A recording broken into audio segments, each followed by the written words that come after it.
Doctor Mizanur Rahman আজহারের কাছে এলেম নেওয়া যাবে কি? মুফতি আমির হামজার আল্লাহর সুন্দর সৃষ্টি দেখার জন্য বলিউডের নায়িকার সৌন্দর্য দেখতে বলেছেন। প্রফেসর ডক্টর মুসলিউদ্দিন রাস্তায় দাঁড়িয়ে মানববন্ধন করা যাবে কি? যাবে। ওলি আউলিয়া কিয়ামতের মাঠে সুপারিশ করতে পারবে কি? বেনামাজি মেয়েকে বিয়ে করা যাবে কি? মেয়ের মানহাজ আকিদা সহি নাই, তাকে কি বিয়ে করা যাবে? আমি একটা মেয়েকে ভালোবাসি, কিন্তু ওই মেয়ে আমাকে পছন্দ করে না, তাহলে আমি কি করব? মসজিদে প্রবেশ করার পর যদি দেখি জামাতের মাত্র 1 মিনিট বা 2 মিনিট আছে, তাহলে কি সালাত পড়া যাবে? আমরা সবাই মুসলিম, বাংলাদেশে ইসলামী রাষ্ট্র গঠনের কোন দলকে সমর্থন করা যায়? বাংলাদেশ জামাত ইসলামের সাথে প্রকৃত ইসলামের কোন সম্পর্ক আছে কি? ভ্রান্তির বেড়া দিলে একামুদ্দিন বইটা পড়ে তাহলে বুঝতে পারবেন। আহলে হাদিসের আকীদা ও জামাত ইসলামের আকীদার পার্থক্য কি? সালাতের কাতারের মাঝে 2টি খুঁটির সঙ্গে দাঁড়ায় সালাত পড়া যাবে কি? না, 2টা খুঁটি আছে সালাতের মাঝে, কাতারের মাঝে খুঁটি থাকবে, ওই কাতার করা যাবে না, হাদিসে নিষেধ আছে। পোশাকের ক্ষেত্রে কি কোনো বিধান আছে? সুন্নাতে পোশাক আছে কি? বিধান আছে, বিধানের মূলনীতি আছে, পোশাকের ধরন ইসলাম বলে দেয়নি। সুর দিয়ে বক্তব্য দেওয়া যাবে কি? আহলে হাদিস এটা নিয়ে অনেক ভেদাভেদ আছে। কে ভেদাভেদ করেছে? সুর করে বক্তব্য দেওয়া জায়েজ, কিন্তু উচিত না। কথা কি বুঝতে পারছেন? সালাফরা এইভাবে বলেছেন, আমি এইভাবেই বললাম, কিন্তু যারা বলে হারাম, কাবিরা গুনাহ, নাজায়েজ ইত্যাদি বলে, এটা ঠিক না, এভাবে বলা যাবে না। কোরআন তেলাওয়াতটা সুর করে পড়তে হবে, আমরা সুর করে পড়ি না। কিন্তু একটা স্বাভাবিক একটা বিষয় নিয়ে আপনাদের এত দ্বন্দ্ব কেন? সিরিয়া বিজয়ে তুরস্কের ভূমিকা সব থেকে বেশি ছিল। কে বলেছে এটা? কে বলেছে এটা? তুমি কিছুই জানো না। সিরিয়ার বিদ্রোহী বাহিনী অর্থাৎ যারা সিরিয়া বিজয় করলো তাদের আকীদা সম্পর্কে জানতে চায়, তারা সালাফি আকীদার মানুষ বলেন আলহামদুলিল্লাহ। আরে সিরিয়া জয় হয়েছে তো আহলে হাদিসদের তো একটা বিজয় উৎসব করা উচিত। আলহামদুলিল্লাহ পড়েছেন আপনারা? আরে বাশার শয়তানকে তাড়ানো হয়েছে মানে কি কি যে খুশি হয়েছে আমি তার হিসাব দিতে পারবেন না, আল্লাহই ভালো জানে। এই শয়তান কত আলেমকে হত্যা করেছে। এই সিরিয়ার স্মৃতি, বাংলা পৃথিবীর সিরিয়ার স্মৃতি, সিরিয়াতে কত বড় বড় আলেমের জন্ম। আল্লাহু আকবার। ইবনু তাইমিয়া এই সিরিয়া উপহার দিয়েছে, ইবনু তাইমিয়াকে উপহার দিয়েছে, ইমাম ইবনুল কাইয়িমকে উপহার দিয়েছে, ইমাম ইবনুল কাসিরকে উপহার দিয়েছে, ইমাম যাহাবিকে উপহার দিয়েছে। আল্লাহু আকবার। এত বড় বড় আলেমকে উপহার দিয়েছে সিরিয়া। যে মসজিদটা প্রথম দখল করে আজান দিয়েছে, আল্লাহু আকবার, এই মসজিদটাই হলো সালাফিদের কেন্দ্রীয় মসজিদ। বাশার আল আসাদ এই শয়তান এতদিন 53 বছর মসজিদটা বন্ধ করে রাখছিল। চিন্তা করতে পারছেন? দ্বিতীয় টার্গেট হবে ইয়ামান। কোনটা? ইয়ামান। আল্লাহ যিনি ইয়ামানকে বিজয় করে দেন, বলেন আমিন। শোনেন, পৃথিবীতে কোথাও থাকার জায়গা থাকবে না, মক্কাতে মুমিনরা থাকতে পারবে না। আল্লাহ রাসূল বললেন তখন তোমাদের থাকার জায়গা হবে শাম এবং ইয়ামান। শাম এবং ইয়ামান। ইয়ামান দখল করে আছেন শিয়ারা। আল্লাহ যেন শিয়াদেরকে উৎখাত করে দেন, বলেন আমিন। এই শিয়ারা হলো ছদ্মবেশী ইহুদি, শিয়ারা হলো ছদ্মবেশী ইহুদি। ও হুজুর, কি ঘটনা? তুমি চিনলে না? হিজবুল্লাহ আর ইসরায়েল যুদ্ধ বন্ধ করলো কেন? তুমি চিনলে না? এরা বলছে যে আমার বাপের জায়গায় চলে যাচ্ছে, চলে একসঙ্গে ওইটা দখল করি আগে। এই হিজবুল্লাহ, ইসরায়েল, শিয়ারা সব মিলে এই সালাফিদের উপরে আক্রমণ করা শুরু করলো। তোমরা তো তালেবানদের দুলা ভাই, তোমাদের চিনি না? হ্যাঁ, তালেবানরা তোমাদের জামাই, তাই না? চিনি না? তুরস্ক, তাই না? তুরস্ক তো আপনাদের খলিফা, এরদোগান খলিফা আপনাদের, তাই না? কি যে করার দরকার আপনাদের জানেন? আকীদা বুঝেন না, তাওহীদ বুঝেন না, মানহাজ বুঝেন না, খালি মানে লাফালাফি করেন, শুধু মারহাবা করেন। আপনি বুঝেন কিছুটা? আমার বহু আগের বক্তব্য আছে, লিখনীয় আছে। সিরিয়ার এই বিদ্রোহীদেরকে যেন আল্লাহ বিজয় দান করেন, এদেরকে অর্থ এবং অস্ত্র সহযোগিতা করছে সরাসরি সৌদি, কুয়েত আর দুবাই। আলহামদুলিল্লাহ। সৌদি আরব চেষ্টা চালাচ্ছে ইয়ামানে যারা আছে শিয়া, তাদেরকে এখান থেকে বহিষ্কার করা, বাদ দেওয়ার। আর আপনার খুব কষ্ট হচ্ছে, হারামাইনের উপরে আক্রমণ করলে, মক্কা মদিনার উপরে আক্রমণ করলে আপনি এত খুশি হন, সৌদি আরবের কিছু হলে আপনি এত খুশি হন, মনে হয় ন্যাংটা হয় লাস্টে। এরা হলো সৌদি বিদ্বেষী। খবরদার, খবরদার। 14 গোষ্ঠী মিলে সৌদি আরবে বদনাম করেন, কিছুই করতে পারবেন না ইনশাআল্লাহ, কিছুই করতে পারবেন না। আপনার শরম হওয়া উচিত, লজ্জা হওয়া উচিত। কই তালেবানরাও তো বিজয় লাভ করেছে, এরকম কথা তো আমি বলিনি, বলেছি? না না, তালেবানরা এসে আহলে হাদিসদের কচু কাটা করেছে, আহলে হাদিস মসজিদগুলো বন্ধ করে দিয়েছে, আহলে হাদিস মাদ্রাসাগুলো বন্ধ করে দিয়েছে। আফগানিস্তানের সবচেয়ে বড় আলেম যিনি শেখ মোতাওয়াক্কিল, তিনি এত সুন্দর কথা বলতেন, এত বড় পণ্ডিত মানুষ।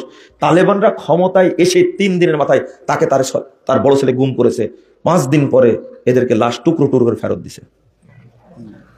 আপনাদের দুলাভাই, যে দুলাভাই, আপনাদের লজ্জা নাই, শরম নাই? এই বাংলাদেশে যারা মূর্তি ভাঙছে, তারা কি তাওহীদ প্রতিষ্ঠার জন্য ভাঙছে? ইসলামের জন্য ভাঙছে কি? না না, ভাঙ্গেনি একটাও। তাওহীদের জন্য ভাঙতে হলে আগে মাজার ভাঙার দরকার ছিল। কি ভাঙা দরকার ছিল? মাজার ভেঙে ফেলতে হতো। শেখ মুজিবের মূর্তি বানিয়েছে বাপ বেটি মিলে, অনেক বেটি অনেক বানাইছে। তবে শেখ মুজিবকে সেজদা করে এটা আমার জানা হয়, থাকতে পারে। তবে বাংলাদেশের কোটি কোটি মানুষ লক্ষ লক্ষ মাজারে সেজদা দিয়ে ঈমান নষ্ট করে না? অর্থাৎ আপনাদের আকীদার তালেবানদের আকীদা একই। তালেবানরা মূর্তি ভাঙছে, মাজারগুলো কি তাজা করেছে, আর আপনারা মূর্তি ভাঙলেন, মাজারের আশেপাশে জাননি, একই। তালেবানরা মাজার পূজারী, কবর পূজারী। তাদের জন্য কি কাদা কাঁদলেন আপনারা? আরে চোখে স্যাপ দিয়ে কাঁদছে। শরম করেন, একটু শরম করেন। এর নাম আকীদা, এর নাম কি? আকীদা। বুঝেন না তাই, বুঝেন না তাই কো লাফাচ্ছিলেন। এই একটা জিনিস বুঝাই, ইউক্রেন আর রাশিয়ার যুদ্ধ লেগেছে, আপনি কার পক্ষে?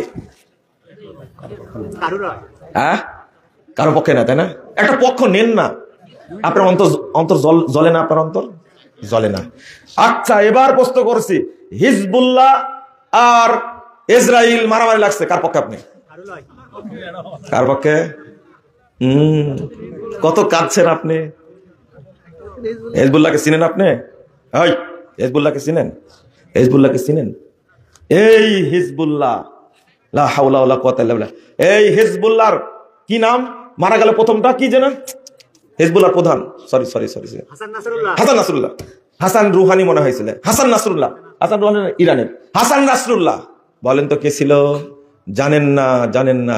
হাসান নাসরুল্লাহ, ইরানের কাসেম সুলাইমানি, এই কয়েকজন নিয়ে একটা টিম ছিল, কমিটি ছিল, যারা ইরাকে, ইয়ামানে, সিরিয়ায় যারা সালাফি আছে তাদেরকে হত্যা করার জন্য টিম গঠন করা ছিল। সেই টিমের প্রধান ছিল হাসান নাসরুল্লাহ। আল্লাহ রাব্বুল আলামিন বলছেন, ইয়াজরিবুনা বুজুহাহুম ওয়া আদবারহুম ওয়া যুকু আযাবাল হারিক। 50 নম্বর আয়াত, সূরা আনআম, সূরা আনফাল। আল্লাহ বলছেন, অসংখ্য ফেরেশতা নাজিল হবে ওই মাইয়েতের কাছে, মুনাফিকের কাছে, এই পাপিষ্ঠের কাছে। তারা এসে মুখে মারবে আর পিঠে মারবে, এমন মার দিবে, এমন মার দিবে, চিৎকার করবে, তখন বলবে যুকু আযাবাল হারিক। এই তো শুরু হয়েছে তোমার, এই তো জাহান্নামের শাস্তি ভোগ করতে থাকো। চিৎকার করে বলবে, হাত্তা ইযা জাআ আহাদুহুমুল মাউত ক্বালা রাব্বিরজিউন। আল্লাহ, আমাকে দুনিয়াতে ফেরত দাও, আল্লাহ দুনিয়াতে ফেরত দাও। আল্লাহ বলবেন, কাল্লা ইন্নাহা কালিমাতুন হুয়া কাইলুহা। বলবে কি? আল্লাহ ফেরত দাও, লাআল্লি আমালু সলিহা ফীমা তারাক। আল্লাহ আমাকে একটু ফেরত দাও, যে আমলটা করতে পারেনি। কি ছেড়ে গেছে? ও হজ করেছে, সিয়াম পালন করেছে, ও সালাত আদায় করেছে, একটা আমল করেনি, সেটার নাম হলো ইনফাক ফি সাবিলিল্লাহ। এটা করেনি, তাই বলছে আল্লাহ একটু আমাকে ফেরত দাও, দুনিয়াতে ফেরত দাও। আল্লাহ ফেরত দিলেই আমি দিয়ে দিব। আল্লাহ বলছেন, কাল্লা, অসম্ভব, ইন্নাহা কালিমাতুন হুয়া কাইলুহা। এটা তার কথার কথা মাত্র, ওকে আরো 500 বছর বয়স দিলেও এই বদমাশ এই কাজই করতে থাকবে। যখন ফেরত দিল না, দুনিয়াতে যখন ফেরত দিল না, তখন আল্লাহর কাছে আবেদন করছে, রব্বি লাউলা আখরতানি ইলা আজালিন করিব। আল্লাহ, আল্লাহ একটু সময় ফেরত দাও, আমাকে একটু সুযোগ দাও, একটু। আজালিন করিব, করিব মানে কি জানেন? মানে একদিকে বলছে লাউলা আখরতানি, আখারা ইউআখিরু, বাবে তাফিল থেকে এটা আসলে কি হয় জানেন? একটা সেকেন্ডকে 70 ভাগ করলে যে ভাগটা থাকে, একে বলে এতটুকু টাইম। বুঝেছেন কথা? আবার বলছে ইলা আজালিন করিব, আখারা ইউআখিরু বলার পরে বলছে করিব, আরো কম দাও।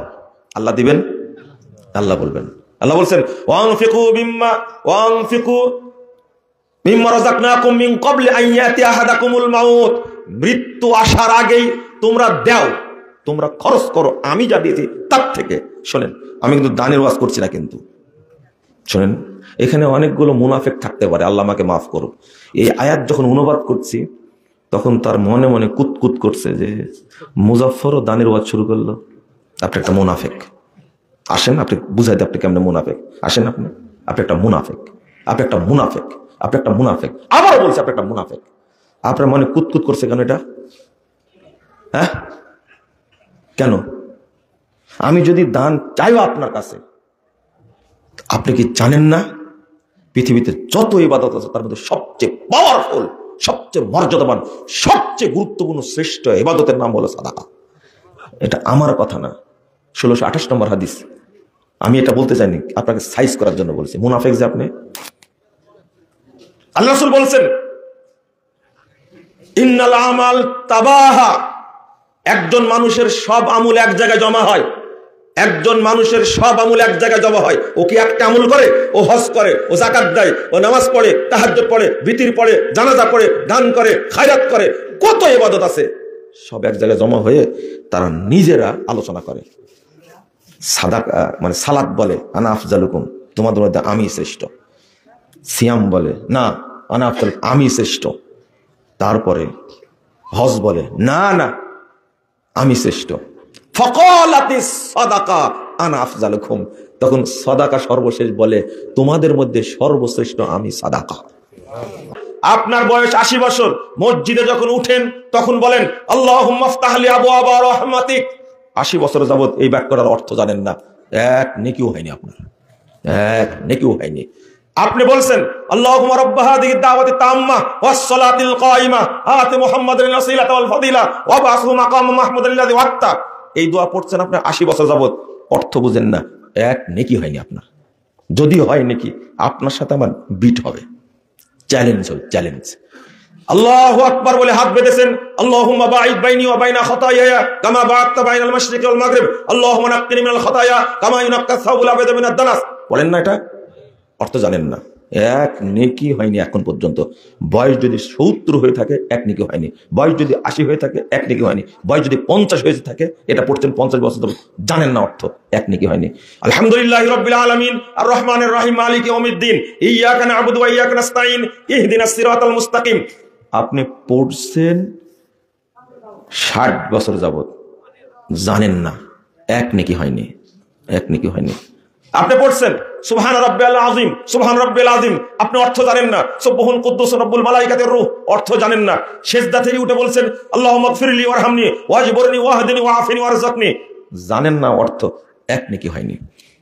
আপনি পড়ছেন আল্লাহুম্মা সাল্লি আলা মুহাম্মাদ ওয়া আলা আলি মুহাম্মাদ কামা সাল্লাইতা আলা ইব্রাহিম ওয়া আলা আলি ইব্রাহিম ইন্নাকা হামিদুম মাজিদ। আপনি পড়ছেন আল্লাহুম্মা ইন্নী যালামতু নাফসি যালমান কাসীরা ওয়া লা ইয়াগফিরু যুনুবা ইল্লা আনতা ফাগফিরলি মাগফিরাতাম মিন ইনদিক ইন্নাকা আনতাল গফুরুর রহিম। অর্থ জানেন না, এক নেকি হয়নি আপনার। আপনি পড়ছেন আল্লাহুম্মা ইন্নী আউযু বিকা মিন আযাবি জাহান্নাম ওয়া আউযু বিকা মিন আযাবিল কবর ওয়া আউযু বিকা মিন ফিতনাতিল মাসিহিদ দাজ্জাল ওয়া আউযু বিকা মিন ফিতনাতিল মাহইয়া ওয়াল মামাত আল্লাহুম্মা ইন্নী আউযু বিকা মিনাল মাসামি ওয়াল মাগরাম। পড়ছেন 70 বছর যাবত, এক নেকি হয়নি আপনার, এক নেকি হয়নি, এক নেকি হয়নি আপনার। যদি হয়ে থাকে এটা বিট হবে আপনার সাথে। আপনি বললেন আল্লাহুম্মা হাদিনি ফীমান হাদাইত ওয়া আফিনি ফীমান আফাইত ওয়া তাওয়াল্লানি ফীমান তাওয়াল্লাইত ওয়া বারিক লি ফীমা আতাইত ওয়া কিনি শাররা মা কাযাইত ফাইন্নাকা তাকযি ওয়া লা ইউযা আলাইক। পড়ছেন আপনি 70 বছর যাবত, ভিতরে পড়ছেন, কোনটা অর্থ জানেন না, এক নেকি হয়নি।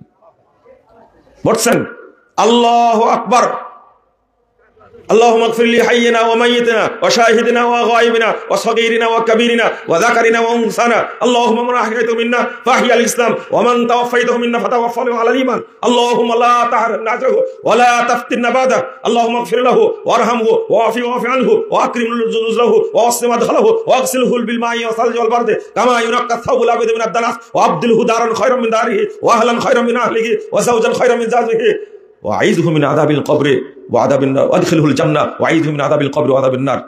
দোয়া পড়ছেন জানাজাতে বহুদিন যাবত, অর্থ জানেন না, এক নেকি হয়নি। আপনাকে কিভাবে শিক্ষিত বলবো বলেন? ইমাম ইবনুল কাইয়্যিম রাহিমাহুল্লাহ বলেছেন বিইজমাইস সালাফ, শুনে রাখো তোমরা, ইন্নাল্লাহা লা ইয়াকতুবু লিল আবদি মিন সালাতিহি ইল্লা মা কালা মিনহা। সালাতে বান্দা যা পড়ে, সালাত সম্পর্কে যদি না জানে, আল্লাহ তার কোনো নেকি লিখবেন না। কি বলছেন? ইন্নাল্লাহা লা ইয়াকতুবু লিল আবদি মিন সালাতিহি ইল্লা মা কালা মিনহা। তবে যতটুকু বুঝে ততটুকু নেকি লেখা হবে, বুঝে না নেকি লেখা হবে না। সালাত পড়ে বের হয়ে আসছেন আল্লাহুম্মা ইন্নী আসআলুকা মিন ফাজলিক, অর্থ জানেন না 80 বছর যাবত, নেকি হয়নি। যদি হয় আমার সাথে দেখা করবেন। 1464 নম্বর হাদিস আবু দাউদের মধ্যে এসেছে, আল্লাহ রাসূল বলেছেন ইউকালু লিসাহিবিল কুরআন, কোরআনের হাফেজকে কিয়ামতের দিনে আল্লাহ বলবেন, ইউকালু বলা হবে, আল্লাহ বলবেন ইকরা তুমি পড়ো ওয়ারতাকি, আর তোমার মর্যাদার উপরে উঠতে থাকো। তুমি তার তিল সহ পড়তে থাকো যেভাবে দুনিয়া পড়তে। তোমার মর্যাদা তুমি বাছাই করে নাও, যেখানে পড়তে পড়তে গিয়ে তুমি থেমে যাবে ওই জায়গাতে তুমি জান্নাতে থাকতে পারবে। 3325 নম্বর হাদিস দারাকুতনির মধ্যে এসেছে, আল্লাহ রাসূল বলেছেন যে কোরআন মুখস্থ করবে, যে অন্তর কোরআন মুখস্থ করবে, এই ব্যক্তিকে কবরে আযাব দেওয়া হবে না, কিয়ামতের মাঠে তার কোনো পরীক্ষা নেওয়া হবে না। আপনি এর আগে একটা হাদিস শুনেছেন যে যে ব্যক্তি জুমার দিন রাত্রে এবং দিনে মারা যায়, জুমার দিন রাত্রে বা দিনে যে ব্যক্তি মারা যাবে, আল্লাহ তাকে কবরের ফিতনাতে কি করবেন? রক্ষা করবেন, তার কবরে আযাব হবে না। এই হাদিস উল্লেখ করে আল্লামা আব্দুর রহমান মুবারকুর রাহিমাহুল্লাহ বলছেন, অর্থাৎ তার কবরে হিসাবই নেওয়া হবে না। রাসূল সাল্লাল্লাহু আলাইহি ওয়াসাল্লাম বলছেন কিয়ামতের মাঠে, কিয়ামতের দিন যখন ইউনশাকু কবর, যখন হাফেজের কবরটা ফেটে যাবে, হাফেজের কবর কি ফেটে যাবে, হাফেজ যখন উঠে দাঁড়াবে তখন কোরআন জিজ্ঞেস করে হাল তারিফুনি, কোরআনুল কারীম হাফেজের কবরকে কিয়ামত পর্যন্ত পাহারা দেবে। বুঝেন মনে কথাটা, তাই না? আরো হাদিস আসছে, হাফেজের কবর বা যে ব্যক্তি তেলাওয়াত করতো কোরআন, তার কবরকে পাহারা দেবে কে? কোরআন পাহারা দেবে। যখন ফেটে যাবে তখন কোরআন জিজ্ঞেস করবে হাল তারিফুনি, এই তুমি কি আমাকে চিনতে পারছো, দেখো তো চিনতে পারো কিনা। কে বলবে? কোরআন বলবে। তখন বলেছে লা আরিফুক, আমি তো তোমাকে চিনতে পারছি না, আমি তোমাকে চিনতে পারছি না। তখন বলছে আনা সাহিবুকাল কোরআন আল্লাযী আজমাতুক ওয়া সাহারতুল লাইলা, আমি তো তোমার সাথী, সেই কোরআন যেই কোরআন তোমাকে পিপাসায় পানি পান করতে দেয়নি, তুমি তেলাওয়াত করতেই থাকতে, যেই কোরআন তোমাকে ঠিকমতো ঘুমাতে দেয়নি, আজকে তোমার প্রাপ্য আমরা দেব। আল্লাহু আকবার। রাসূল সাল্লাল্লাহু আলাইহি ওয়াসাল্লাম বলছেন তার ইউকসা তাজুল ওয়াকার, মর্যাদার তাজ তার মাথায় পরানো হবে। তারপর ওয়ায়ুকসা লিওয়ালিদাহু, তার পিতা মাতাকেও এমন 2টা কাপড় পরানো হবে, কিয়ামতের মাঠে সবাই ন্যাংটা থাকবে কিন্তু হাফেজদের বাপ মায়ের পরনে কাপড় থাকবে। লা ইয়াকুমু বিহিমা দুনিয়া, সারা পৃথিবী এবং যার মধ্যে যা কিছু আছে সব বিক্রি করার পরে, সব দান করলেও এই হাফেজের পিতামাতার 2টা কাপড় কেনার মতো পয়সা হবে না। আলহামদুলিল্লাহ ওয়াসসালাতু ওয়াসসালামু আলা রাসূলিল্লাহ, আম্মা বাদ। আউযু বিল্লাহি মিনাশ শাইতানির রাজীম। ইয়ালামুনা যাহিরাম মিনাল হায়াতিদ দুনিয়া ওয়া হুম ফিল আখিরাতি হুম গাফিলুন। ওয়া ক্বালা সাল্লাল্লাহু আলাইহি ওয়াসাল্লাম ইন্নাল্লাহা ইউবগিযু কুল্লা আলিমিন বিদ দুনিয়া জাহিলিন বিল আখিরাহ। ওয়া ক্বালা সাল্লাল্লাহু আলাইহি ওয়াসাল্লাম ইউকালু লিসাহিবিল কুরআন ইকরা ওয়ারতাকি ওয়ারাত্তিল কামা কুনতা তুরাত্তিলু ফিদ দুনিয়া ফাইন্না মানজিলাক ইনদা আখিরি আয়াতিন তাকরাউহা। রাওয়াহু আবু দাউদ বিইসনাদিন সাহিহিন।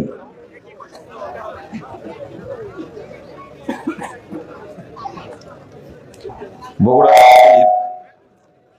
সালাফিয়া হাফেজিয়া মাদ্রাসা ও এতিমখানার উদ্যোগে আয়োজিত ইসলামী সম্মেলনের সম্মানিত সভাপতি, উপস্থিত উলামায়ে কেরাম, অতিথিবৃন্দ, সুধী মণ্ডলী, সামনে উপবিষ্ট শ্রদ্ধেয় মুসলিম ভ্রাতৃমণ্ডলী, আমার প্রাণপ্রিয় ছাত্র ও যুবক ভাইরা, পর্দার আড়ালের মা ও বোনেরা, সকলকে আন্তরিক অভিনন্দন ও মোবারকবাদ জানাচ্ছি। আল্লাহর কাছে দোয়া করছি আল্লাহ যেন আজকের এই মাহফিলকে কবুল করে নেন। যারা আয়োজন করেছেন এবং আমরা যারা অংশগ্রহণ করেছি, আল্লাহ তুমি আমাদের সকলকে মাফ করে দাও। আল্লাহ তুমি আমাদের সকলকে জান্নাতুল ফেরদাউসের মেহমান হিসাবে কবুল করে নাও, আমিন।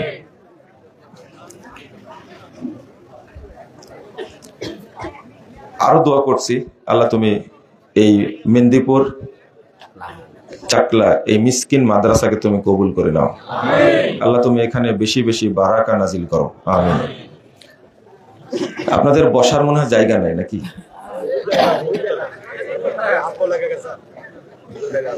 জায়গা থাকলে দয়া করে বসেন। আপনাকে চলে যেতে বলছি না, আপনারা দয়া করে কেউ কথা বলবেন না। যদিও এইভাবে বলার অধিকার এখন নাই, কারণ 12টা বেজে গেছে। না, প্রোগ্রামের 12টা বাজেনি, সময়ের 12টা বাজছে, এখন ভুল বুঝেন না। তো আপনারা বসেন, আর কেউ বাদাম বা বুট খাবেন না, এখন স্টপ করতে হবে। নিঃসন্দেহে আপনারা মাদ্রাসাকে ভালোবাসেন বলেই এখন পর্যন্ত বসে আছেন। আমাকে ভালোবাসা লাগবে না, মাদ্রাসাটাকে ভালোবাসবেন। তাহলে আমি তো টেটকা ফুটকা মানুষ, এখান থেকে বড় বড় আলেম তৈরি হবে ইনশাআল্লাহ। আমি আপনাদের ভালোবাসা চাচ্ছি না, মাদ্রাসার জন্য বলছি, বেশি ভালোবাসবেন ইনশাআল্লাহ। কেন বসতে বলি আপনাদেরকে, কিন্তু আপনারা বুঝেন না। দয়া করে কেউ কথা বলবেন না, কথা বললে আমি বক্তব্য দিতে পারি না। আমার ক্লাসের ছাত্ররা যদি একটু বেয়াদবি করে, আমার ক্লাসে যারা পড়ে তারা জানে আমি কেমন। তো এটা ক্লাস মনে করতে না করলেও আমি ক্লাসের মতো করে কথা বলি, এটা আপনারা জানেন। রাসূলুল্লাহ সাল্লাল্লাহু আলাইহি সাল্লাম বলছেন, মা জালাসা কওমুন ইয়াযকুরুনাল্লাহ, কিছু মানুষ যখন এক জায়গায় বসে আল্লাহকে জানতে চায়, দ্বীন শিখতে চায়, ইল্লা নাদাহুম মুনাদিম মিনাস সামা, তাদেরকে আল্লাহ আসমান থেকে ডাক দেন। এই মাজলিসটা শেষ করেন আল্লাহ তার ঘোষণা দিয়ে। যখন শেষ হয়ে যায় তখন আল্লাহ আরশ থেকে বলেন, কুমু মাগফুরাল লাকুম, তোমরা এখন উঠে যাও, চলে যাও, তোমাদের সবাইকে ক্ষমা করে দেওয়া হয়েছে। ফাকাদ বুদ্দিলাত সাইয়্যাতুকুম হাসানাত, তোমাদের যত পাপ ছিল সমস্ত পাপকে নেকি দিয়ে পরিবর্তন করে দেওয়া হয়েছে। কে বলছেন? আল্লাহ। আল্লাহ বলছেন।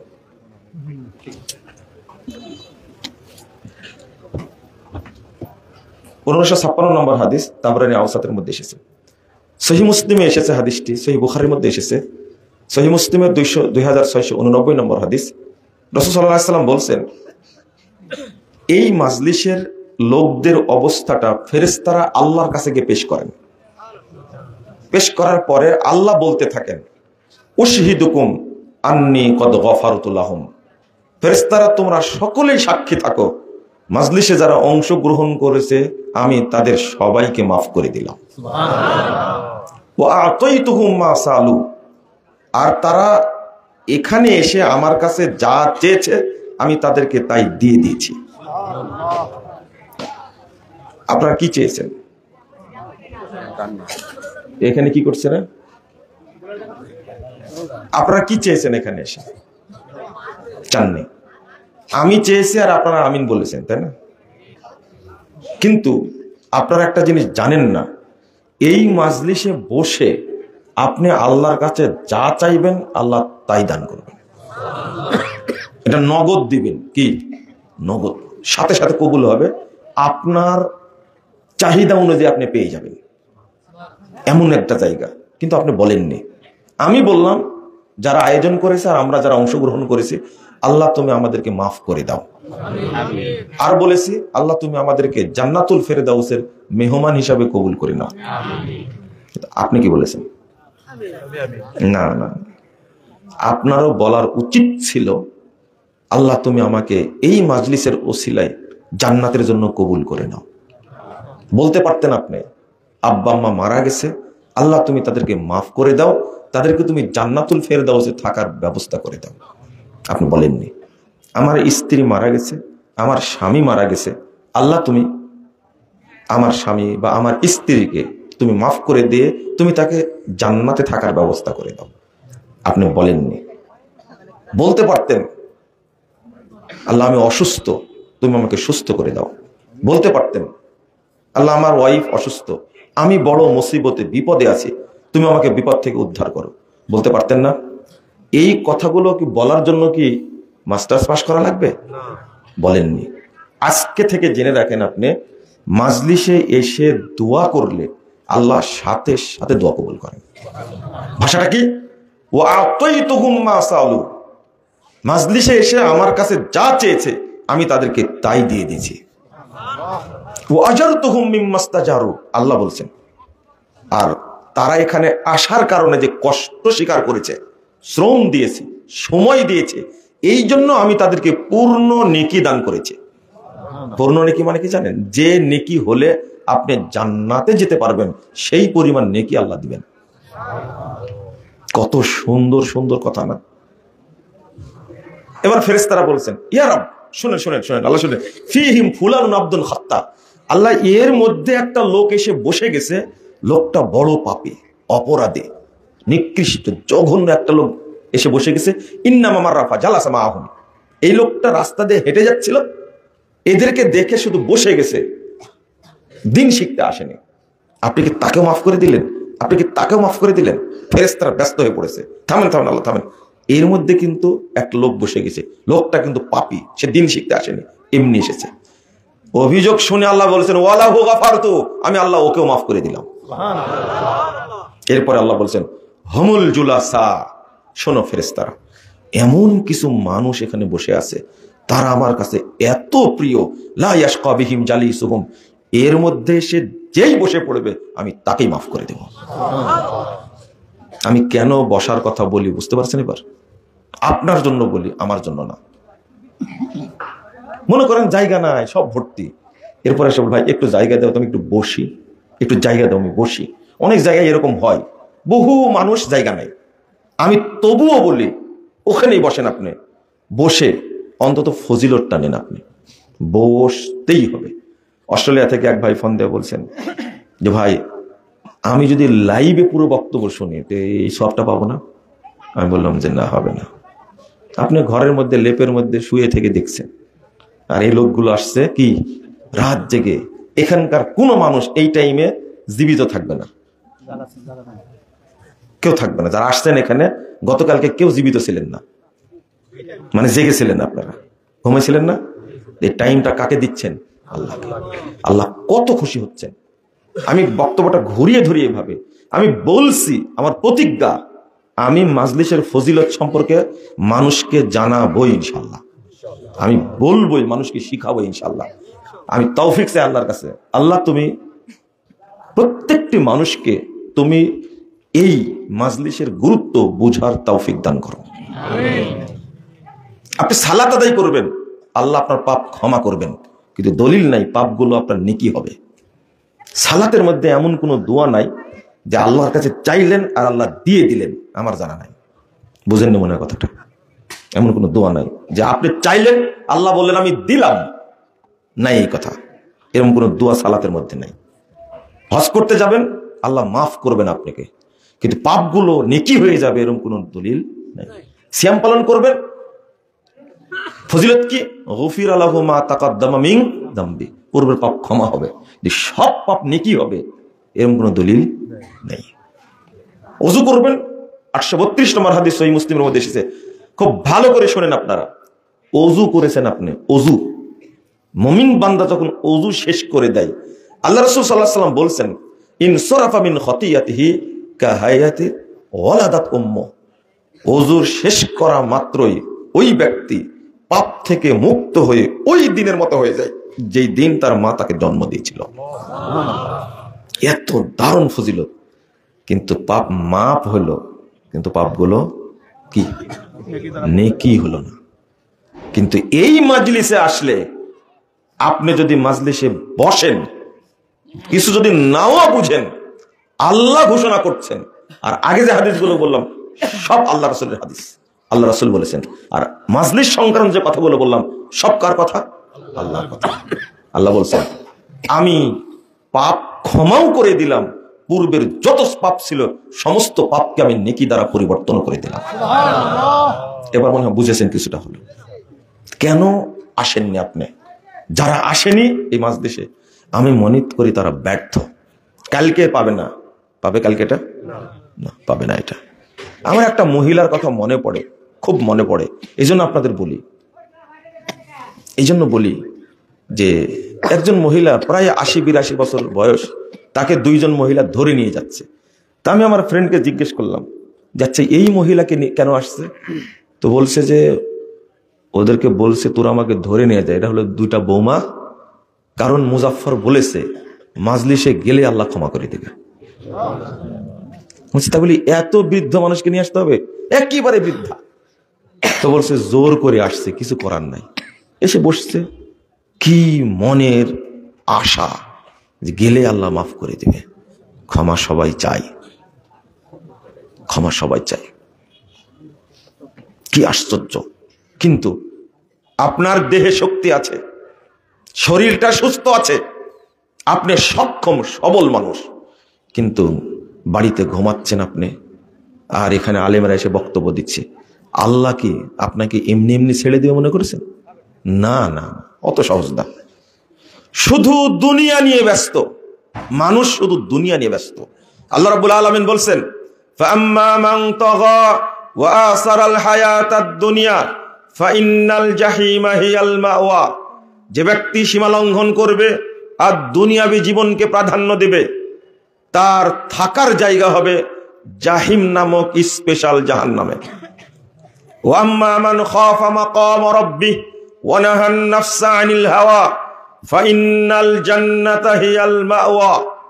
নিশ্চয় যে ব্যক্তি আল্লাহর সামনে দাঁড়ানোকে ভয় পায়, ভীতু হয় এবং ভয়ে পাপ, পঙ্কিলতা, অবৈধ কার্যক্রম থেকে, প্রবৃত্তি থেকে নিজেকে রক্ষা করে, ও ভয় পায় আমি তো জেনা করেছি, আল্লাহ সব জানেন, আমি তো পাপ করেছি, আল্লাহ সব জানেন, আমি তো মিথ্যা কথা বলেছি, আমি তো মানুষকে অপবাদ দিয়েছি, আমি তো মুনাফিকি করেছি, আমি তো বহু সুদ খেয়েছি, বহু ঘুষ খেয়েছি, পাসপোর্ট অফিসে চাকরি করেছি, সরকারি চাকরি করেছি, ভূমি অফিসে চাকরি করেছি, সচিবালয়ে চাকরি করেছি, প্রশাসনে চাকরি করেছি, ঘুষ খেয়েছি কত, সব আল্লাহ জানেন। আমি আল্লাহর সামনে কেমনে দাঁড়াবো? আমি কিভাবে আল্লাহর সামনে দাঁড়াবো? আল্লাহ তো সবই জানেন আমি কত বড় পাপী, আমি কেমনে দাঁড়াবো? আমি অন্তত 20-25 জন মেয়ের সাথে জেনা করেছি, আল্লাহ তো সবই জানেন। আমি মানুষকে হত্যা করেছি, আল্লাহ তো সবই জানেন। আমি মদ খেতাম, গাঁজা খেতাম, চুয়ানি খেতাম, বিড়ি, সিগারেট, জর্দা, গুল, আলাপাতা কোনো বাদ দেইনি, আল্লাহ তো সবই জানে। ও আম্মা মান খাফা মাকাম রাব্বি, আল্লাহর সামনে দাঁড়ানোকে যে ভয় পায়, নিজেকে প্রবৃত্তি থেকে দূরে থাকে, আল্লাহ বলছেন ফাইনাল জান্নাতা হিয়াল মাওয়া, তার থাকার জায়গা আল্লাহ করে দিবেন জান্নাতে। ছোট ছোট কথা, ছোট কথা, ছোট কথা। যে ব্যক্তি দুনিয়াকে প্রাধান্য দিবে সে যাবে জাহান্নাম, স্পেশাল জাহান্নাম, সেটা হলো জাহিম। আর যে ব্যক্তি দিনকে প্রাধান্য দিবে, যে ব্যক্তি পরকালকে প্রাধান্য দিবে, ওই ব্যক্তিকে আল্লাহ থাকার ব্যবস্থা করবেন কোথায়? জান্নাত। একবারে ছোট ছোট দুটা কথা। আজকে এই মেদিনীপুর চাকলা মাদ্রাসার ছেলেরা হেফ শেষ করলো, কিন্তু জিজ্ঞেস করেন এই 6টা ছেলের মধ্যে একটাও কোনো মন্ত্রী এমপির ছেলে নাই, এর মধ্যে একজনও কোনো প্রফেসরের ছেলে নাই, বিচারপতির ছেলে নাই, নাই নাই। জিজ্ঞেস করেন, আমি এমনি বলছি, নাই। কারণ কি জানেন? একজনও সচিবের ছেলে নাই, একজন আইনজীবীর ছেলে নাই, এখানে একজনও কোনো শিল্পপতির ছেলে নাই এখানে। জিজ্ঞেস করেন আপনি, এরা হয় ভ্যান চালকের বেটা, না হলে লেবারের বেটা, কামলার বেটা, অথবা একেবারে নিম্নবিত্ত কোন রকম জীবনযাপন করে তাদের সন্তানেরা। কেন জানেন? সচিব সাহেব মাদ্রাসার শিক্ষাকে সে পছন্দ করে না, ঘৃণা করে। ডাক্তার, ইঞ্জিনিয়ার, আইনজীবী, জাজ, ম্যাজিস্ট্রেট, তারা মাদ্রাসা শিক্ষাকে খুব ঘৃণা করে। টুপিওয়ালাকে দেখলে তাদের গায়ে শয়তান আগুন ধরা দেয়, দাড়িওয়ালা দেখলে তারা সহ্য করে না। বিশেষ করে পুলিশ নামের একটা জাতি বাংলাদেশে আছে, তাদের 2টা পা, কিন্তু তাদের কারো আচরণ, 2-1 জন থাকতে পারে, আমি মাপ চাই, কারো আচরণ মনে হয় না এরা 2 পায়ে মানুষের মতো। আপনারা ঠিক বললেও ঠিক, না বললেও ঠিক। আমি যেটা ঠিক না সে কথাটা বলার চেষ্টা করি না, বলবো না, আমি বলবো না।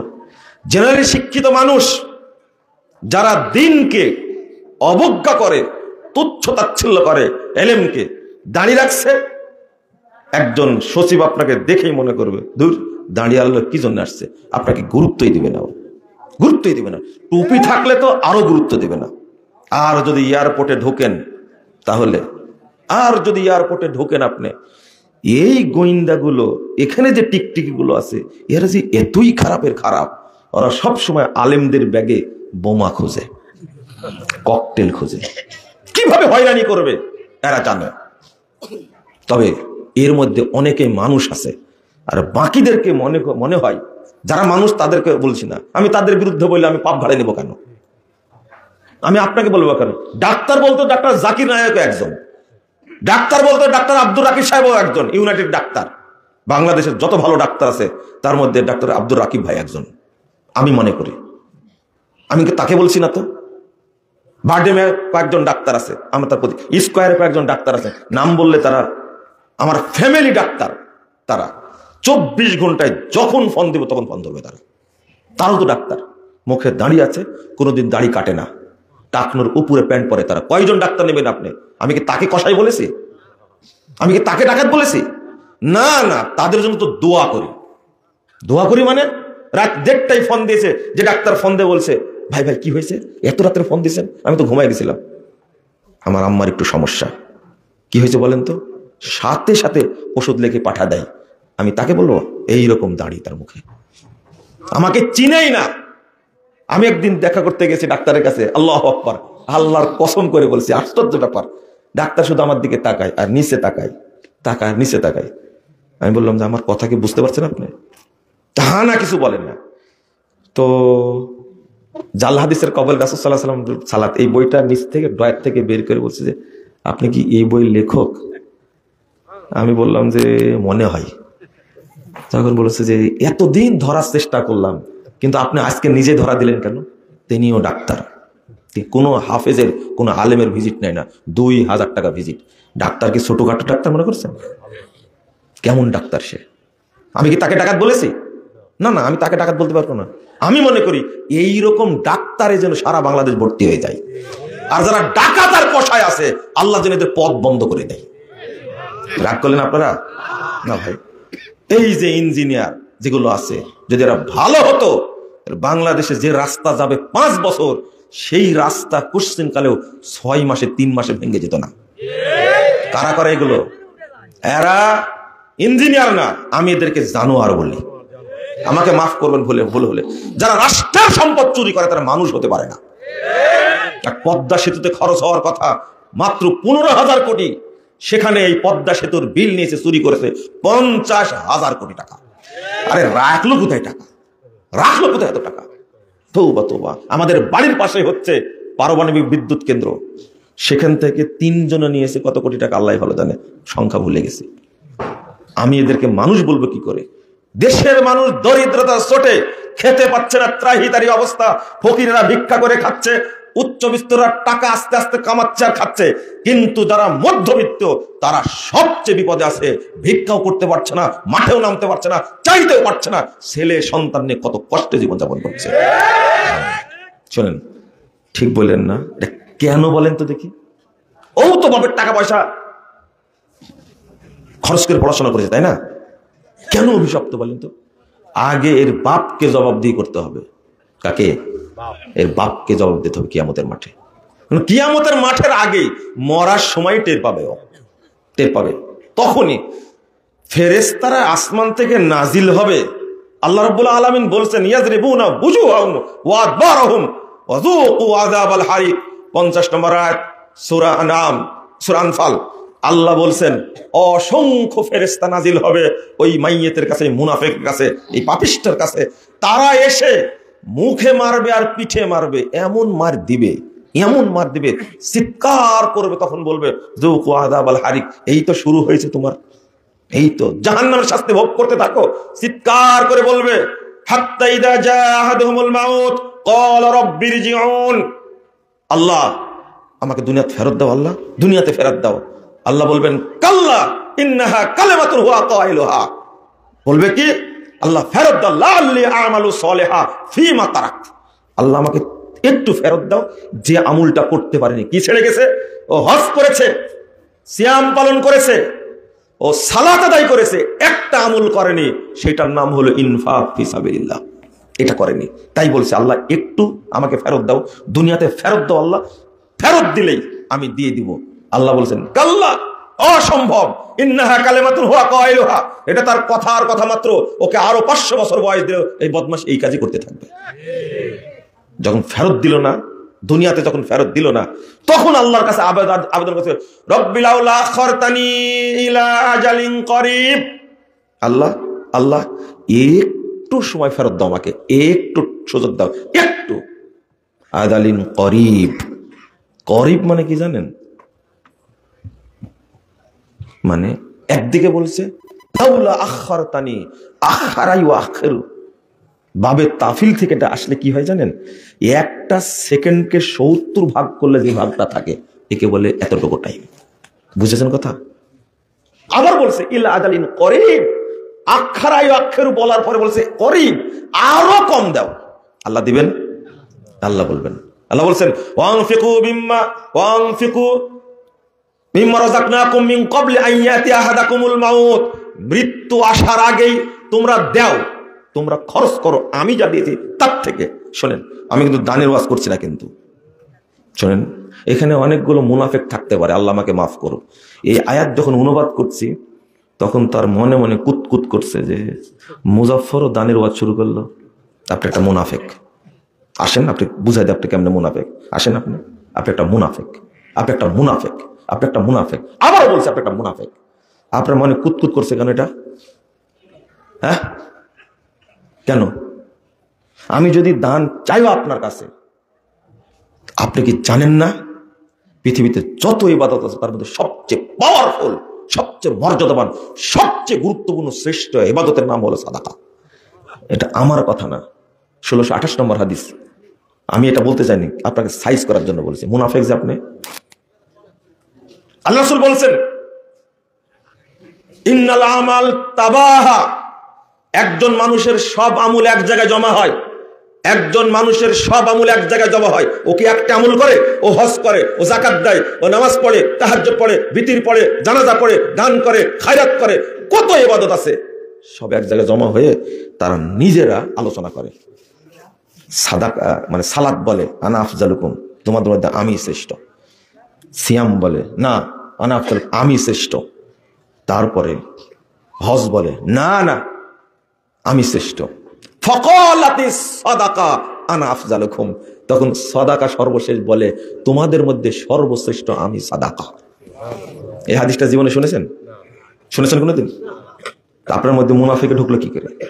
রাগ করেন না, আমি আপনাকে বলিনি সাদকা করো, আমি এই জন্য বক্তব্য দিন, আমি শুধু বুঝাচ্ছি আপনি মরণের সময় টের পাবেন। বলিনি? কোথায় থেকে বক্তব্যটা নিয়ে আসছি মনে আছে আপনার? কোথায় থেকে? আপনি ইসলামী শিক্ষাকে 5 পয়সা দাম দেন না, আলেম দেখলে আপনার গায়ে শয়তান আগুন ধরায় দেয়। আমি এখান থেকে বলতে বলতে আসছি, মনে আছে আপনার? টের পাবেন আপনি।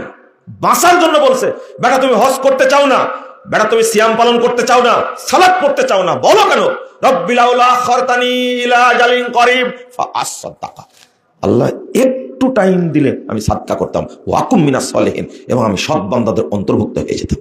দিবেন সময়? ওয়ালা ইউআখিরুল্লাহু নাফসান ইযা জা আজালুহা, আল্লাহ পরে বলছেন অসম্ভব, 1 সেকেন্ড বাড়ানো হবে না, টাইম চলে এসে তোমাকে ধরা হবে। এবার এর নাম মালাকুল মাউত, এর নাম আল্লাহর সেনাবাহিনী যখন আসবে এমন মার দিতে থাকবে। কেন অভিশপ্ত বলতে গেছিলাম? 1800 আল জামিউস সাগীর হাদিসটা সহিহ, 1879 নম্বর হাদিস। রাসূল সাল্লাল্লাহু আলাইহি সাল্লাম বলেন ইন্নাল্লাহা ইউবগিযু কুল্লা আলিমিন বিদ-দুনিয়া জাহিলিন বিল আখিরাহ। আমি অভিশপ্ত কেন বললাম? সে পড়াশোনা শিখেছে, ঢাকা বিশ্ববিদ্যালয়ে পড়াশোনা করে সে বিসিএস ক্যাডার হয়েছে, হওয়ার পরে সচিব হয়েছে, হওয়ার পরে বাংলাদেশের টাকা চুরি করা শুরু করেছে। ও অভিশপ্ত কেন বললাম বুঝেননি? মনে হয় বুঝেননি। কেন অভিশপ্ত সে? কেন বিসিএস এর কোশ্চেন কিনে তাকে পরীক্ষা দিতে হবে? যে কোশ্চেন কিনে পরীক্ষা দেয়নি আমি তাকে বলবো কেন? পাপ ঘাড়ে নেবো কেন? তুমি বিসিএস এর কোশ্চেন কিনে নকল করে পরীক্ষা দিয়ে বিসিএস ক্যাডার হয়েছে, মনে রাখো কিয়ামত পর্যন্ত তোমার বয়স থাকলেও তোমার দ্বারা এই দেশের কোনো উপকার হবে না, কোনো উপকার হবে না। গোয়েন্দারা, এনএসআই বলেন, ডিজিএফআই বলেন, ডিবি বলেন, সিআইডি বলেন, সিটিএসবি বলেন, আরো যত খেতার শাখা আছে বাংলাদেশে, এরা এখন পর্যন্ত ধরতে পারেনি 20 বছর যাবত বিসিএস এর কোশ্চেন বিক্রি ব্যবসা হচ্ছে, একজন গোয়েন্দা ধরতে পারেনি। তুমি হুজুরের ব্যাগে বোমা খোঁজো, তাই না? তোমাকে গোয়েন্দা বলে কি করে? তোমার ইজ্জত আছে, তোমার হায়া আছে, লজ্জা আছে, শরম আছে। তোমার এই সরকারের বেতন হারাম, তুমি একটা ঘুষখোর।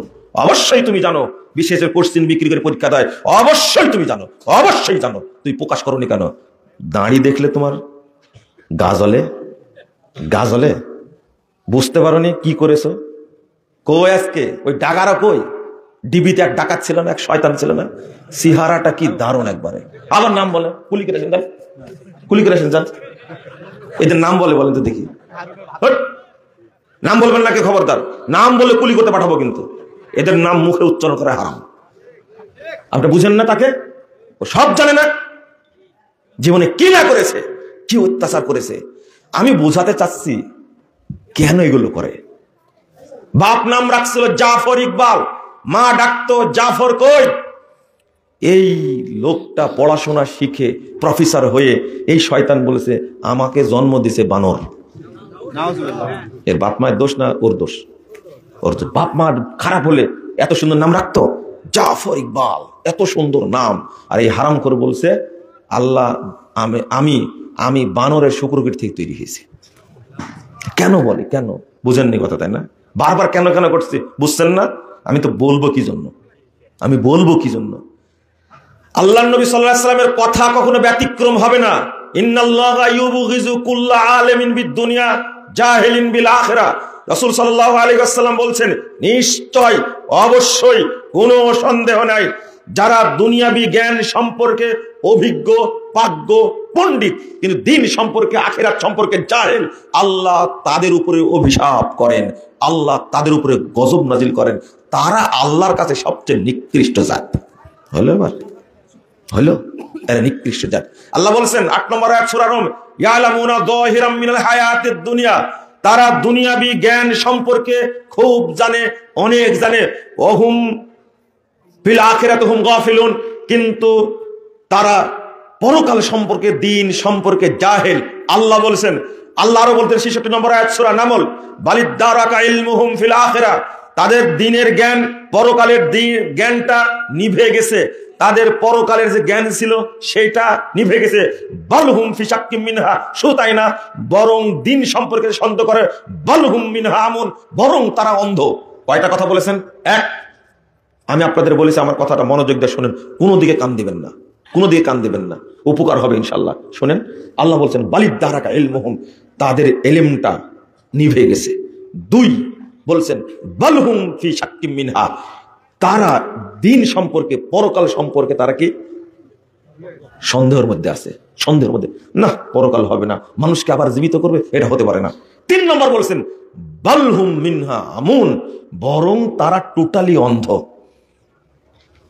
কি মেধাবী ছাত্র যখন এইচএসসি পরীক্ষা দিয়েছে, ক্লাস 5 পরীক্ষা দিয়ে বৃত্তি পেয়েছে, ক্লাস 8 পরীক্ষা দিয়ে বৃত্তি পেয়েছে, এসএসসি তে পরীক্ষা দিয়ে গোল্ডেন জিপিএ 5 পেয়ে বোর্ড স্ট্যান্ড করেছে, এইচএসসি তে পরীক্ষা দিয়ে জিপিএ 5 পেয়ে বোর্ডে স্থান করে নিয়েছে, মাস্টার্সে অনার্স পড়তে গিয়ে অনার্সে ফ্যাকাল্টি ফার্স্ট হয়েছে, বিশ্ববিদ্যালয়ে ফার্স্ট হয়েছে, মাস্টার্সে বিশ্ববিদ্যালয়ে ফার্স্ট হয়েছে, সব ঠিক আছে। কিন্তু এবার বিসিএস পরীক্ষা দিয়ে বিসিএস সিরিয়ালে 1 নম্বর হয়েছে। বিয়ে করে যেদিন বইয়ের সাথে সহবাস করতে যাচ্ছে, সেই দিন সে সহবাসের দোয়াই পড়তে জানে না। কোনোদিন সন্তান ভালো হবে না, চ্যালেঞ্জ, হবে না, হবে না। তাহলে আপনাকে কিভাবে আমি শিক্ষিত বলবো? বুঝেন না মনে হয় কথা, তাই না? আপনি কিভাবে শিক্ষিত বলবো? আপনিও জানেন না, আপনার বউও জানে না। শয়তান আপনার সাথে মিলনে যুক্ত হয়েছে। আল্লাহ নবী বলেছেন, যে ব্যক্তি স্ত্রী মিলনের দোয়া পড়ে না, শয়তান তার সাথে যোগ দিয়ে তার সাথে সহবাস করে, মিলন করে। আল্লাহ নবী বলেছেন অতএব করে, আল্লাহ নবী বলেছেন অতএব করে। যখন শয়তান আপনার সাথে, আপনার ওয়াইফের সাথে মিলনে শামিল হয়, তখন ভালো সন্তান হতেই পারে না। আপনাকে শিক্ষিত বলবো কি করে বলেন তো? আপনি এখন পর্যন্ত মুসাফা করতেই জানেন না, সালামটা দিতে জানেন, আসসালামু আলাইকুম। আপনাকে আমি কিভাবে বলবো শিক্ষিত বলেন তো? আল্লাহ আপনাকে বলেছেন মূর্খ, নবী মুহাম্মদ সাল্লাল্লাহু আলাইহি ওয়াসাল্লাম বলেন মূর্খ। আমি আপনাকে শিক্ষিত বলবো কি করে? বুঝেননি মনে কথাটা, তাই না? খুব কষ্ট হচ্ছে, কষ্ট হচ্ছে। কেন কষ্ট হবে আপনার? আমি তো আপনাকে বলিনি। আপনি ভালো বলেই তো আমার বক্তব্য শোনার জন্য আসছেন। আমার বক্তব্য শোনার জন্য মানুষ আসে না। মানুষ যারা আসে গালি দেওয়ার জন্য আসে। আর এমন ভাষায় গালি দিবে, এমন ভাষায় গালি দিবে যে ভাষা কুকুর শিয়াল যদি শুনতে পেত তারা মরে যেত। ওরা এমন ভাষা বলে গালি দেয় আমাকে। আপনারা তো আসছেন, আলহামদুলিল্লাহ, আপনাদের ভালোই বলছি, আপনারা ভালো মনে করে বলছি। আপনারা আসছেন বলে তো আপনাদের বলছি, আপনারা আমার দিনই ভাই। আমি তো দোয়া করি আল্লাহ যেন আমাদেরকে একসঙ্গে জান্নাতে রাখে, এই দোয়া তো আমি করি। আমি তো আপনাদের দোয়া করি। আপনি গালি দেন, রেজাল্ট করেন আবরার সাহেব আমাকে বলে মুজাফফর জারুর সন্তান, আমি তার জন্য বলি আল্লাহ তার মুখটা ভালো করে দাও, আল্লাহ তাকে তুমি হেদায়েত করো, আল্লাহ তুমি কি করো, হেদায়েত করো। তাও আমিন বলছেন না, 2-3 জন বলছে। এক প্রোগ্রামে গিয়ে বলছে আমিন বলেন, যে আপনিই বলেন, আমার বলবো না, আমিনও বলবে না। কি গালি দেয় রে ভাই, এমন গালি দেয় করে, ফ্রেশ ভাষায় গালি দেয় করে, অরিজিনাল ভাষায় করে। দুইটা রেকশালা যখন লাগে দেখবেন কেমন গালি দেয়। এই ইংরেজি ভাষায় গালি দেবে, আপনি বুঝতেই পারবেন না। তো তাও আমি রাগ করি না, আমি আল্লাহকে বলি আল্লাহ এদেরকে হেদায়েত দান করো। যেমন লুৎফর ফরাজি যে ভাষায় গালি দেয়, সি সি সি সি, লুৎফর ফরাজি। আমি বক্তব্য দিব কিভাবে? আপনারা যে রাগ করেন, একজন ব্যক্তি রিটায়ার্ড পারসন, বিসিএস ক্যাডার আমার কাছে এসে কাঁপতে কাঁপতে জিজ্ঞেস করছে, আচ্ছা মুজাফফর সাহেব, বেতের সালাত নাকি এক রাকাতও পড়া যায়? আমি তাকে শিক্ষিত বলবো কি করে বলেন তো দেখি?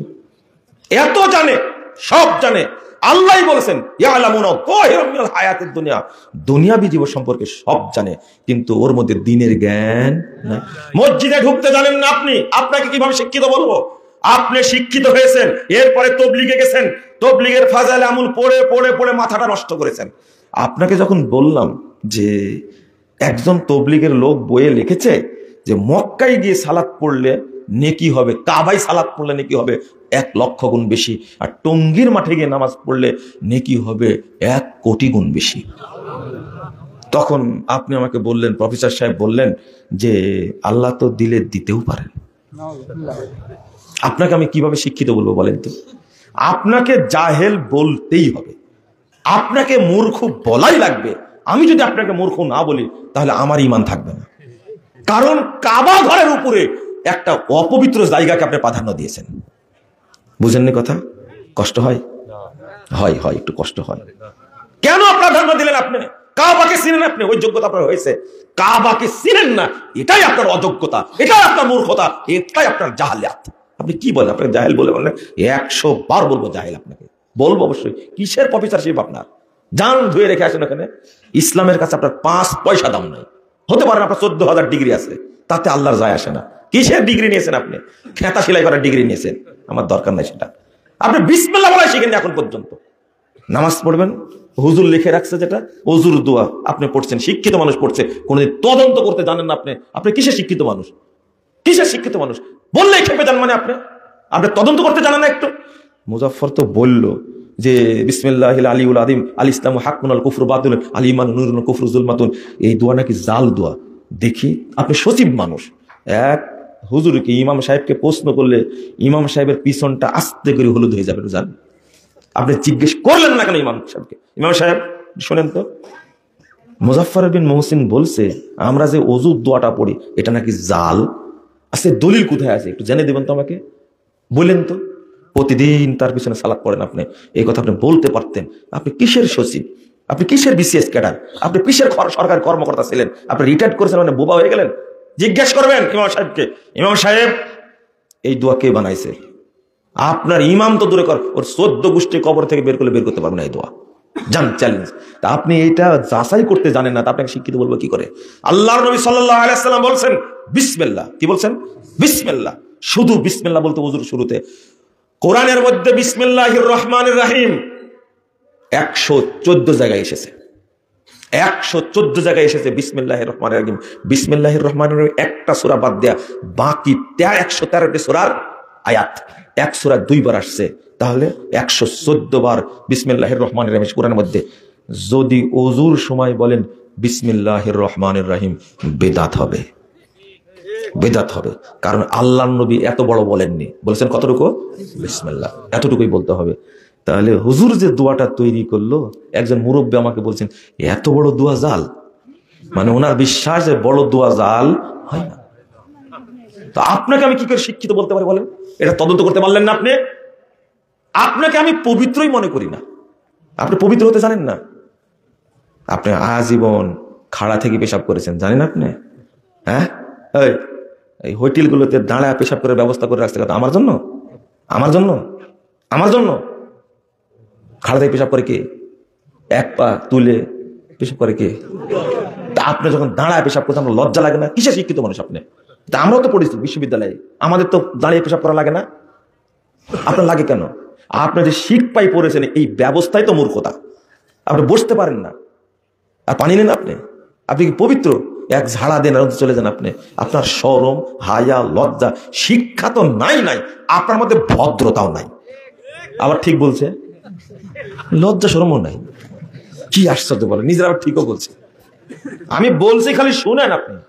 আপনি দাঁড়ায় পেশাব করলেন কেন?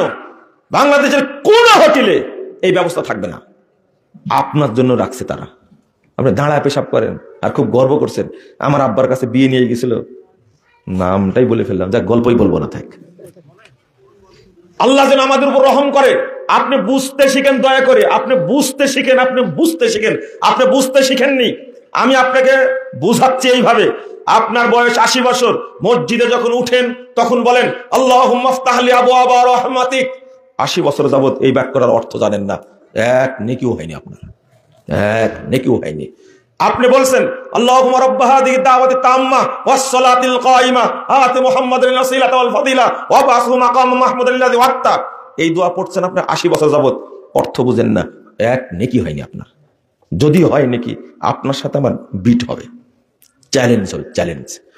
আল্লাহু আকবার বলে হাত বেঁধেছেন, আল্লাহুম্মা বাঈদ বাইনি ওয়া বাইনা খাতায়ায়া কামা বা'আদতা বাইনাল মাশরিকি ওয়াল মাগরিব, আল্লাহুম্মা নাক্কিনি মিনাল খাতায়া কামা ইউনাক্কা সাওবুল আবিয়াদু মিনাদ দানাস। বলেন না, এটা অর্থ জানেন না, এক নেকি হয়নি এখন পর্যন্ত। বয়স যদি 70 হয়ে থাকে এক নেকি হয়নি, বয়স যদি 80 হয়ে থাকে এক নেকি হয়নি, বয়স যদি 50 হয়ে থাকে, এটা পড়ছেন 50 বছর জানেন না, অর্থ এক নেকি হয়নি। আলহামদুলিল্লাহি রাব্বিল আলামিন আর রহমানির রহিম মালিকি ইয়াউমিদ্দিন ইয়্যাকা না'বুদু ওয়া ইয়্যাকা নাস্তাঈন ইহদিনাস সিরাতাল মুস্তাকিম। আপনি পড়ছেন 60 বছর যাবত, জানেন না, এক নেকি হয়নি, এক নেকি হয়নি। আপনি পড়ছেন সুবহান রাব্বিয়াল আযীম, সুবহান রাব্বিল আযীম, আপনি অর্থ জানেন না। সুবহুন কুদ্দুস রব্বুল মালাইকাতির রূহ, অর্থ জানেন না। সিজদা থেকে উঠে বলছেন আল্লাহুম্মা গফিরলি ওয়ারহামনি ওয়াজবুরনি ওয়াহদিনি ওয়াআফিনি ওয়ারযাকনি, জানেন না, অর্থ এক নেকি হয়নি। আপনি পড়ছেন আল্লাহুম্মা সাল্লি আলা মুহাম্মাদ ওয়া আলা আলি মুহাম্মাদ কামা সাল্লাইতা আলা ইব্রাহিম ওয়া আলা আলি ইব্রাহিম ইন্নাকা হামিদুম মাজিদ। আপনি পড়ছেন আল্লাহুম্মা ইন্নী যালামতু নাফসি যালমান কাসীরা ওয়া লা ইয়াগফিরু যুনুবা ইল্লা আনতা ফাগফিরলি মাগফিরাতাম মিন ইনদিক ইন্নাকা আনতাল গফুরুর রহিম। অর্থ জানেন না, এক নেকি হয়নি আপনার। আপনি পড়ছেন আল্লাহুম্মা ইন্নী আউযু বিকা মিন আযাবি জাহান্নাম ওয়া আউযু বিকা মিন আযাবিল কবর ওয়া আউযু বিকা মিন ফিতনাতিল মাসিহিদ দাজ্জাল ওয়া আউযু বিকা মিন ফিতনাতিল মাহইয়া ওয়াল মামাত আল্লাহুম্মা ইন্নী আউযু বিকা মিনাল মাসামি ওয়াল মাগরাম। পড়ছেন 70 বছর যাবত, এক নেকি হয়নি আপনার, এক নেকি হয়নি, এক নেকি হয়নি আপনার। যদি হয়ে থাকে এটা বিট হবে আপনার সাথে। আপনি পড়লেন আল্লাহুম্মা হাদিনি ফীমান হাদাইত ওয়া আফিনি ফীমান আফাইত ওয়া তাওয়াল্লানি ফীমান তাওয়াল্লাইত ওয়া বারিক লি ফীমা আতাইত ওয়া কিনি শাররা মা কাযাইত ফাইন্নাকা তাকযি ওয়া লা ইউযা আলাইক। পড়ছেন আপনি 70 বছর যাবত, বেতিরে পড়ছেন, কোনটা অর্থ জানেন না, এক নেকি হয়নি। পড়ছেন আল্লাহু আকবার, اللهم اغفر لي حينا وميتنا وشاهدنا وغائبنا وصغيرنا وكبيرنا وذكرنا وانثانا اللهم من احييته منا فاحيا الاسلام ومن توفيته منا فتوفنا على الايمان اللهم لا تحرمنا اجره ولا تفتنا بعده اللهم اغفر له وارحمه واعف عنه واكرم نزله واسلم مدخله واغسله بالماء والثلج والبرد كما ينقى الثوب الابيض من الدنس وابدله دارا خيرا من داره واهلا خيرا من اهله وزوجا خيرا من زوجه وأعيذه من عذاب القبر وعذاب النار وأدخله الجنة وأعيذه من عذاب القبر وعذاب النار।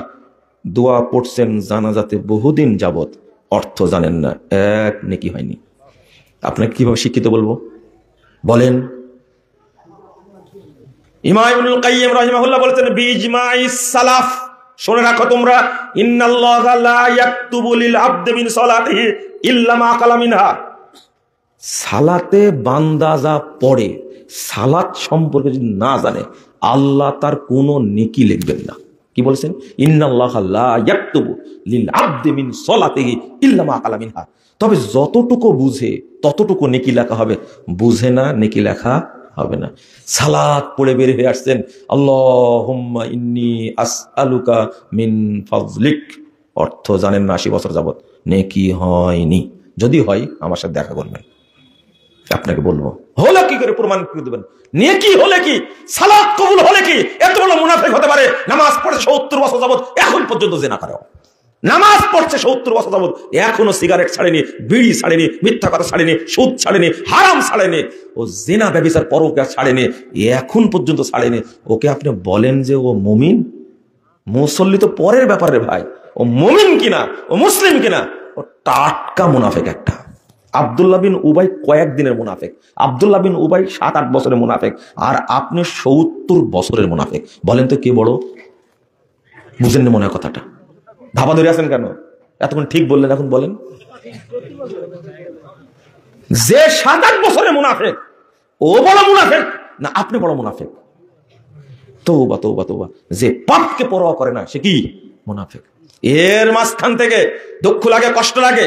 আমি আজকে শুনে হতবাক হয়েছি, বাংলাদেশের একজন শ্রেষ্ঠ আলেম, আহলে হাদিস আলেম বলতে যাকে এক বাক্যে বুঝি এবং চিনি, এত কষ্ট পেয়েছে মন্তব্য শুনে, প্রফেসর ডক্টর মুসলিম উদ্দিন, তিনি আহলে হাদিসদের একজন কর্ণধার।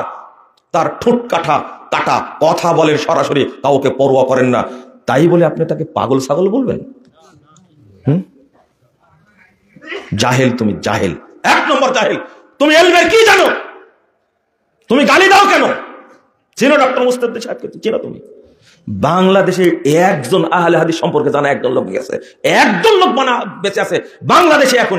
আমার যতটুকু জানা আছে তার মধ্যে আমি মনে করি বাংলাদেশে আহলে হাদিস ঐতিহ্য, ইতিহাস সম্পর্কে এবং জ্ঞানী হিসাবে 1 নম্বরে মনে করি প্রফেসর ডক্টর মুস্তাফিজ সাহেবকে। ব্যাপক তুমি চিনোই না তাকে। সারা বাংলাদেশে নাকি তাকে গালি দিচ্ছে, আমি আগে শুনিনি, আজকে শুনেছি। তুমি খাড়া থেকে পেশাব করো না? ওই দেখো, তোমাকে চিন না আমি? তুমি কতদূর পড়াশোনা করেছো? তাকে তোমার যে কথা আসছে না, আলেমদের সম্পর্কে কথা বললে মুখ সামলায় কথা বলবো, খবরদার। তুমি বাদরামি করবা, আর তোমার বিরুদ্ধে বললে তুমি খেপে যাবা। দালালি করে আহলে হাদিস না আমরা। আহলে হাদিসদের ঐতিহ্য আছে আলহামদুলিল্লাহ, ওটা মনে করতে হবে, 70 বার মনে করতে হবে। দেখো তুমি গালি দিচ্ছ কেন তাকে? চিনো আহলে হাদিসদের আক্রমণ হয়েছে, ও মুখ পোড়া শয়তান, তোমাকে তো দেখা যায় না সেখানে, সেখানে দেখা যায় ডক্টর মুস্তাফিজ সাহেবকে। তুমি যাও না কেন ওখানে? তোমাকে ডাকেও না কেউ। মুস্তাফিজ সাহেবের ইলম জানো তুমি? আশ্চর্য হয়েছে, হতবাক হয়েছিল ভাই। এই দেশে দাওয়াতি কাজ করবেন কিভাবে? আমি যে বললাম আপনাকে, আরো ভালো কড়া করে বলার দরকার ছিল। সি সি সি সি। এই প্রতিবাদ করেছে কেউ? একজন মুসল্লি, 17-18 বছর একজন ছেলে আল্লাহর নবীর তরিকায় সালাত আদায় করেছে মসজিদের মধ্যে। সে ঘুষখোর না, সুদখোর না, ধর্ষক না, খুনি না, স্বার্থসাৎকারী না, সে একজন মুসল্লি। 17-18 বছর একটা ছেলে সালাতের মধ্যে আমিন বলেছে, তাকে সব মুসল্লি মিলে পিটাইছে। তুমি তার বিরুদ্ধে প্রতিবাদ করেছো? তুমি একটা সুন্নাত প্রতিষ্ঠা করতে হাজার হাজার আলেমের রক্ত গেছে, তুমি কয়টা রক্ত দিয়েছো? তোমার কি হয়েছে? তোমার নামে কয়টা মামলা আছে? তোমার লজ্জা করে না? আলেমদের সম্পর্কে তোমরা কথা বলো কেন? কথা বলবে আলেমদের সমালোচনা আলেমরা করবে। তুমি তো জাহেল। জাহেল শব্দটা তাহা কি তুমি জানো না? আলেমদের সম্পর্কে কথা বলবে কেন? আজকে কষ্টের সাথে কথা বলছি। ডক্টর মুস্তাফিজের ভুল তুমি ভালো ধরতে পারো না, আমি ভালো ধরতে পারি। কোন জায়গায় ভুল করে কোন আলেমরাই ধরতে পারে, তাই না? আপনি ধরতে পারেন? আপনাকে এত ভালোবাসি, আপনাদেরকে এত, এই ছোট ছোট চ্যাংটা পোলাপান আমাদের কাছে উঠা বসা করে, তাদেরকে আমরা খুব আদর করি, খুব স্নেহ করি, খুব স্নেহ করি।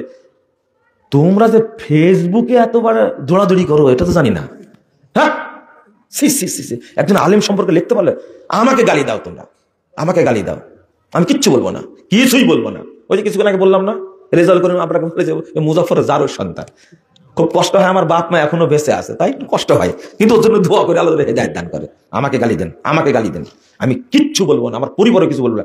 আমাকে যদি দিনের জন্য কথা বলার জন্য মেরে টুকরো টুকরো করেন, আপনার জন্য কেউ কিচ্ছু বলবে না, পরিবারে কিচ্ছু বলবে না, ইনশাল্লাহ বলবে না। কিন্তু যদি কোরআন হাদিসকে কিছু বলেন, আহলে হাদিসদের কিছু বলেন, একবার ছিঁড়ে আপনাকে পচাই দিব ইনশাল্লাহ, মনে করেন যতদিন বেঁচে আছে। হ্যাঁ, এখানে ছাড় নাই। ইলমের মর্যাদা জানলে, আমি বলছিলাম এখানে বলতে গিয়ে কথা ছুটে গেছে। বলেন তো এই মাজলিসের ফজিলত সম্পর্কে আল্লাহ এত বললেন কেন? এর কারণটা হলো, এটা হলো মাজলিসুল ইলম, ইলম শিক্ষার মাজলিস।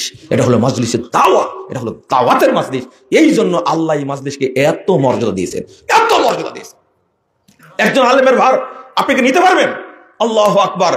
আপনার মতোই কিছু লোক ইমাম বুখারীকে দেশ থেকে বের করে দিয়েছে, খুব কষ্ট হয়। হ্যাঁ হ্যাঁ, ঠিক আছে ঠিক আছে ঠিক আছে, আপনারা আলেমদের সাথে এগুলো করবেন, এটাই ইতিহাস, এটাই ইতিহাস।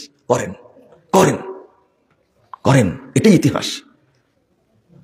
আলেমদের, সালাফি আলেমদের ভুল হলে আপনি সরাসরি সামনে কেন আলোচনা করবেন, গালিগালাজ করবেন কেন? আপনার চেয়ে তো মনে হয় আমি ধরতে পারবো, আমরা যারা বুঝি তারা ভুল ধরতে পারবো, আমরা বলি না, আপনি বলেন কেন? এটা কষ্ট। যদি মর্যাদা বুঝতেন, এলমের মর্যাদা, তাহলে আপনি এগুলো করতে পারতেন না। উল্টাটা দেখেন, উল্টাটা দেখেন। এক শ্রেণী আলেম বাংলাদেশের, তারা বলে আহলে হাদিসরা হলো আহলে খবিশ, বলে না? বলে আহলে হাদিসরা হলো ইংরেজদের দালাল, বলে আহলে হাদিসরা হলো ইহুদি খ্রিস্টানদের প্রোডাক্ট, বলে। তো আপনি তাকে কিছু বলেন না কেন? নাউজুবিল্লাহ। আর বলছে আরে আহলুল হাদিস বলতে বোঝানো হয়েছে মুহাদ্দিসদেরকে। কাদেরকে?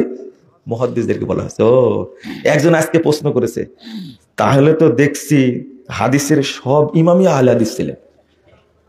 হ্যাঁ, আপনি এটা মিথ্যাচার করছেন কেন? দেখেন, সব ইমাম আহলে হাদিস, তার একটু চুলকানি শুরু হয়ে গেছে। আমি লিখছি, তা আপনারা কি ঘোড়ার ঘাস কাটলেন? বুঝেননি কথা? ইমাম বুখারী যদি আহলে হাদিস হয় আপনার কথায়, ইমাম মুসলিম যদি আহলে হাদিস হয়, ইমাম আবু দাউদ যদি আহলে হাদিস হয়, ইমাম তিরমিজি যদি আহলে হাদিস হয়, ইমাম নাসাই যদি আহলে হাদিস হয়, ইমাম ইবনে মাজাহ যদি আহলে হাদিস হয়, ইমাম আহমদ বিন হাম্বল যদি আহলে হাদিস হয়, ইমাম মালিক যদি আহলে হাদিস হয়, ইমাম শাফি যদি আহলে হাদিস হয়, ইমাম আবু হানিফা যদি আহলে হাদিস হয়, আপনারা কি ঘোড়ার ঘাস কাটলেন? কি করেছেন আপনারা তাহলে? আজকে বলছেন কারণ যে ইমাম বুখারী রাহিমাহুল্লাহ বক্তব্যটা পেশ করেছে আজকে, তাই চুলকানি শুরু হয়েছে। ইমাম বুখারী রাহিমাহুল্লাহ হাদিস নিয়ে আসছেন, লা তাযালু তাইফাতুম মিন উম্মতি যাহিরিল হক লা ইয়াদুররুহুম মান খাযালাহুম হাত্তা ইয়াতি আমরুল্লাহ ওয়া হুম কাযালিক। একটা দল সর্বদা হকের উপরে বিজয়ী থাকবে, তাদেরকে কেউ ক্ষতি করতে পারবে না, তারা ওইভাবেই থাকবে, ইতিমধ্যে কিয়ামত চলে আসবে। ইমাম বুখারী রাহিমাহুল্লাহ বলছেন খালক আফআলিল ইবাদ, এই বইটার মধ্যে 39 পৃষ্ঠায় বলতে গিয়ে বলছেন লা তাযালু তাইফাতুম মিন উম্মতি ইয়ানি আসহাবাল হাদিস, অর্থাৎ এই কাফেলাটার নাম হলো আহলুল হাদিস কাফেলা। বলেন আলহামদুলিল্লাহ।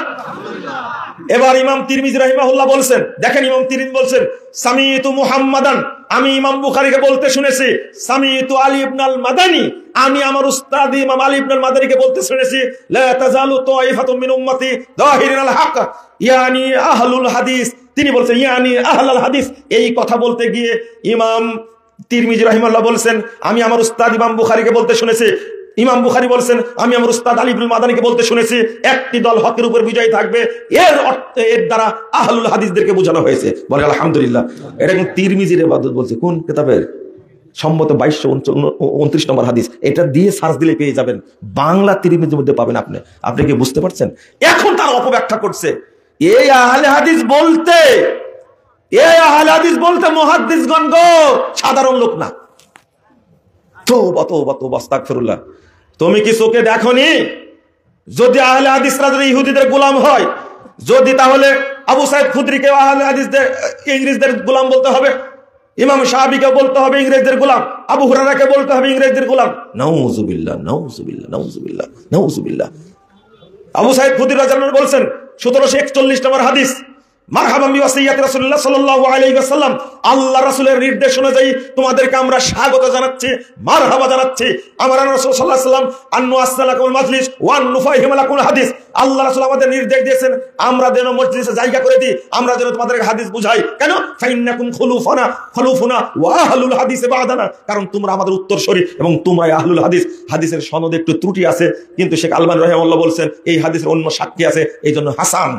আপনাকে কিভাবে বলবো? আপনি বুঝেননি কথাটা, এইভাবে বলছেন কেন? লা হাওলা ওয়ালা কুওয়াতা ইল্লা বিল্লাহ, আস্তাগফিরুল্লাহ আস্তাগফিরুল্লাহ। কে ধরে রাখবে শরীয়ত? কে এই ইলমকে ধরে রাখবে? আমাদের অভ্যাস হয়ে গেছে জেনারেল শিক্ষিত ব্যক্তিদের মতো আলেমদেরকে কি করা? অবজ্ঞা করা। আপনি যে ছেলেগুলোকে আজকে বিদায় দিলেন, বুঝতে পারলেন? আপনি কি ভাবতে পারলেন ছেলেটা কিভাবে আয়ত্ত করেছে কোরআনকে? নাম কি যেন? মাহিম। কিভাবে আয়ত্ত করেছে শুনেন। আমরা টিচারদের ভাই বানি, অনেক প্রতিষ্ঠানে নিয়ে যাই, ডেকে নিয়ে যায় ভাই বানানোর জন্য।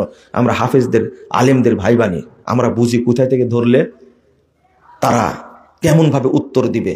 আমি আশ্চর্য হচ্ছি। এই জন্যই তো আল্লাহ রাসূল বলছেন 1464 নম্বর হাদিস আবু দাউদের মধ্যে এসেছে, আল্লাহ রাসূল বলছেন ইউকালু লিসাহিবিল কুরআন, কোরআনের হাফেজকে কিয়ামতের দিনে আল্লাহ বলবেন, ইউকাল বলা হবে, আল্লাহ বলবেন ইকরা, তুমি পড়ো, ওয়ারতাকি, আর তোমার মর্যাদার উপরে উঠতে থাকো। ওয়ারাত্তিল কামা কুনতা তুরাত্তিল ফিদ দুনিয়া, তুমি তারতিল সহ পড়তে থাকো যেভাবে দুনিয়া পড়তে। ফাইন্না মানজিলাক ইনদা আখিরি আয়াতিন তাকরাউহা। তোমার মর্যাদা তুমি বাছাই করে নাও, যেখানে পড়তে পড়তে গিয়ে তুমি থেমে যাবে ওই জায়গাতে তুমি জান্নাতে থাকতে পারবে। এই ছেলেকে আল্লাহ পড়তে বললে পুরা কোরআনই পড়ে ফেলবে, পুরো পড়ে। আপনি বলছেন আমি কেন কয়েকটা আয়াত পড়তে বলেছি জানেন? এই ইলমের তাই শেষে যে আয়াতটা পড়তে বলেছে, ওয়াসলিহলি ফি যুররিয়াতি শানি ফি যুররিয়াতি ইন্নী তুবতু ইলাইকা ইন্নী মিনাল মুসলিমিন। আল্লাহু আকবার। আল্লাহর কাছে সন্তানের জন্য কিভাবে দোয়া করতে হবে আল্লাহ এই জায়গাতে শিখিয়ে দিয়েছেন। বন্ধুরা আমার, যে কথা বলতে চেয়েছিলাম আর একটা হাদিস উল্লেখ করি। রাসূলুল্লাহ সাল্লাল্লাহু আলাইহি সাল্লাম বলছেন, ইউনশাকু কবরুহু, কিয়ামতের দিন, তার আগের হাদিসটা 3325 নম্বর হাদিস দারাকুতনির মধ্যে এসেছে। আল্লাহ রাসূল বলেছেন, যে কোরআন মুখস্থ করবে, যে অন্তর কোরআন মুখস্থ করবে, এই ব্যক্তিকে কবরে আযাব দেওয়া হবে না, কিয়ামতের মাঠে তার কোনো পরীক্ষা নেওয়া হবে না। আপনি এর আগে একটা হাদিস শুনেছেন যে ব্যক্তি জুমার দিন রাত্রে এবং দিনে মারা যায়, জুমার দিন রাত্রে বা দিনে যে ব্যক্তি মারা যাবে, আল্লাহ তাকে কবরের ফিতনাতে কি করবেন? রক্ষা করবেন, তার কবরে আযাব হবে না। এই হাদিস উল্লেখ করে আল্লামা আব্দুর রহমান মুবারকুর রাহিমাহুল্লাহ বলছেন, অর্থাৎ তার কবরে হিসাবই নেওয়া হবে না। সুবহানাল্লাহি ওয়া বিহামদিহি। আমি এটা দ্বারা বুঝাতে চাইলাম, আল্লাহ যাকে হেফাজত করবেন, অর্থাৎ এই হাফেজদের কবরে কোনো হিসাবই হবে না। হাফেজদের মায়ের হবে, তাহলে হাফেজদের বাবার হবে না? না, হবে না। হাফেজদের বাবা মায়েরও কবরে হিসাব হবে না, কারণ সন্তানের যে মর্যাদা, পিতা মাতারও সেই সমান মর্যাদা দেবেন আল্লাহ রাব্বুল আলামিন, বরং তার চেয়ে বেশি মর্যাদা দিবেন। আসলে রাতও গভীর করে ফেলেছি আমরা, আর আমি কি বলবো, আমার কথা বের হচ্ছে না। আমি এই হাদিসটা অনুবাদ করে একটু শুনেন, কেন বের হচ্ছে না জানেন? মনে হচ্ছিল যে তখনই ছেড়ে দিই, এই ছেলের কথা শুনে তখনই ছেড়ে দিই মনে হচ্ছিল। আমি এতটাই আবেগী হয়ে গেছিলাম তখন, এতটাই। রাসূল সাল্লাল্লাহু আলাইহি ওয়াসাল্লাম বলছেন, কিয়ামতের মাঠে, কিয়ামতের দিন যখন ইউনশাকু কবরু, যখন হাফেজের কবরটা ফেটে যাবে, হাফেজের কবর কি ফেটে যাবে, হাফেজ যখন উঠে দাঁড়াবে, তখন কোরআন জিজ্ঞেস করে, হাল তারিফুনি, কোরআনুল কারীম হাফেজের কবরকে কিয়ামত পর্যন্ত পাহারা দেবে। বুঝেন না মনে কথাটা, তাই না? আরো হাদিস আসছে, হাফেজের কবর বা যে ব্যক্তি তেলাওয়াত করতো কোরআন, তার কবরকে পাহারা দিবে কে? কোরআন পাহারা দিবে। যখন ফেটে যাবে তখন কোরআন কি করবে? হাল তারিফুনি, এই তুমি কি আমাকে চিনতে পারছো? দেখো তো চিনতে পারো কিনা। কে বলবে? কোরআন বলবে। তখন বলেছে, লা আরিফুক, আমি তো তোমাকে চিনতে পারছি না, আমি তোমাকে চিনতে পারছি না। তখন বলছে, আনা সাহিবুকাল কুরআন আল্লাযী আজমাতুক ওয়া সাহারতুল লাইলা, আমি তো তোমার সাথী, সেই কোরআন, যেই কোরআন তোমাকে পিপাসায় পানি পান করতে দেয়নি, তুমি তেলাওয়াত করতেই থাকতে, যেই কোরআন তোমাকে ঠিক মতো ঘুমাতে দেয়নি, আজকে তোমার প্রাপ্য আমরা দেব। আল্লাহু আকবার। রাসূল সাল্লাল্লাহু আলাইহি ওয়াসাল্লাম বলছেন, তার ইউকসা তাজুল ওয়াকার, মর্যাদার তাজ তার মাথায় পরানো হবে। তারপর ওয়ায়ুকসা লিওয়ালিদাহু, তার পিতা মাতাকেও এমন 2টা কাপড় পরানো হবে, কিয়ামতের মাঠে সবাই ন্যাংটা থাকবে, কিন্তু হাফেজদের বাপ মায়ের পরনে কাপড় থাকবে। লা ইয়াকুমু বিহিমা দুনিয়া, সারা পৃথিবী এবং যার মধ্যে যা কিছু আছে সব বিক্রি করার পরে, সব দান করলেও এই হাফেজের পিতা মাতার 2টা কাপড় কেনার মতো পয়সা হবে না। বুঝেননি মনে কথা, তাই না? আচ্ছা, এই হাদিসটা মনে শুনেছেন আপনারা? শুনেছেন? তাহলে বুঝবেন কি করে? আপনি চিন্তা করেন যে হাফেজের কবরে সরাসরি পাহারা দেবে কে? কোরআন পাহারা দেবে, হাফেজের কবর পাহারা দেবে। যখনই কিয়ামতের মাঠ হয়ে যাবে, ও যেন ভয় না করে, সাথে সাথে পরিচয় দিবে, আনা সাহিবুকাল কোরআন, আরে আমি তোমার সাথী কোরআন, তোমার কোনো ভয় নেই। এরপরে বলছেন, তার মাথায় পরানো হবে, সে তো ন্যাংটা, পিতা মাতার ন্যাংটা, সব ন্যাংটা থাকবে, কিন্তু হাফেজের বাপ মাকে কাপড় পরানো হবে। হাফেজের অভিভাবক যারা হয়তো মাদ্রাসায় ছিল, খাওয়াইছে, ছোট্ট একটা বাচ্চা আমার সামনে বলল, মৃত্যু কি মিয়া যেন বললো আমার বাপের নাম, দিলবার বললো, এটা কিন্তু এতিম। কি এটা? আপনি তার মাথায় হাত দিয়েছেন? একজনও দিননি। আমি কিন্তু মাথা হাতে পাচ্ছিলাম না, টুপি মাথায় দিয়েছিল, কিন্তু পিঠটা নেড়ে দিছি, একটু পিঠটা নেড়ে দিছি। এর আবার কত মর্যাদা হতে পারে? রাসূল সাল্লাল্লাহু আলাইহি ওয়াসাল্লাম বলছেন, ইন্না লিল্লাহি আহলিন, কিয়ামতের দিনে আল্লাহর অনেকগুলো পরিবার থাকবে। আহলুল কোরআনে আহলুল্লাহ, আল্লাহু আকবার।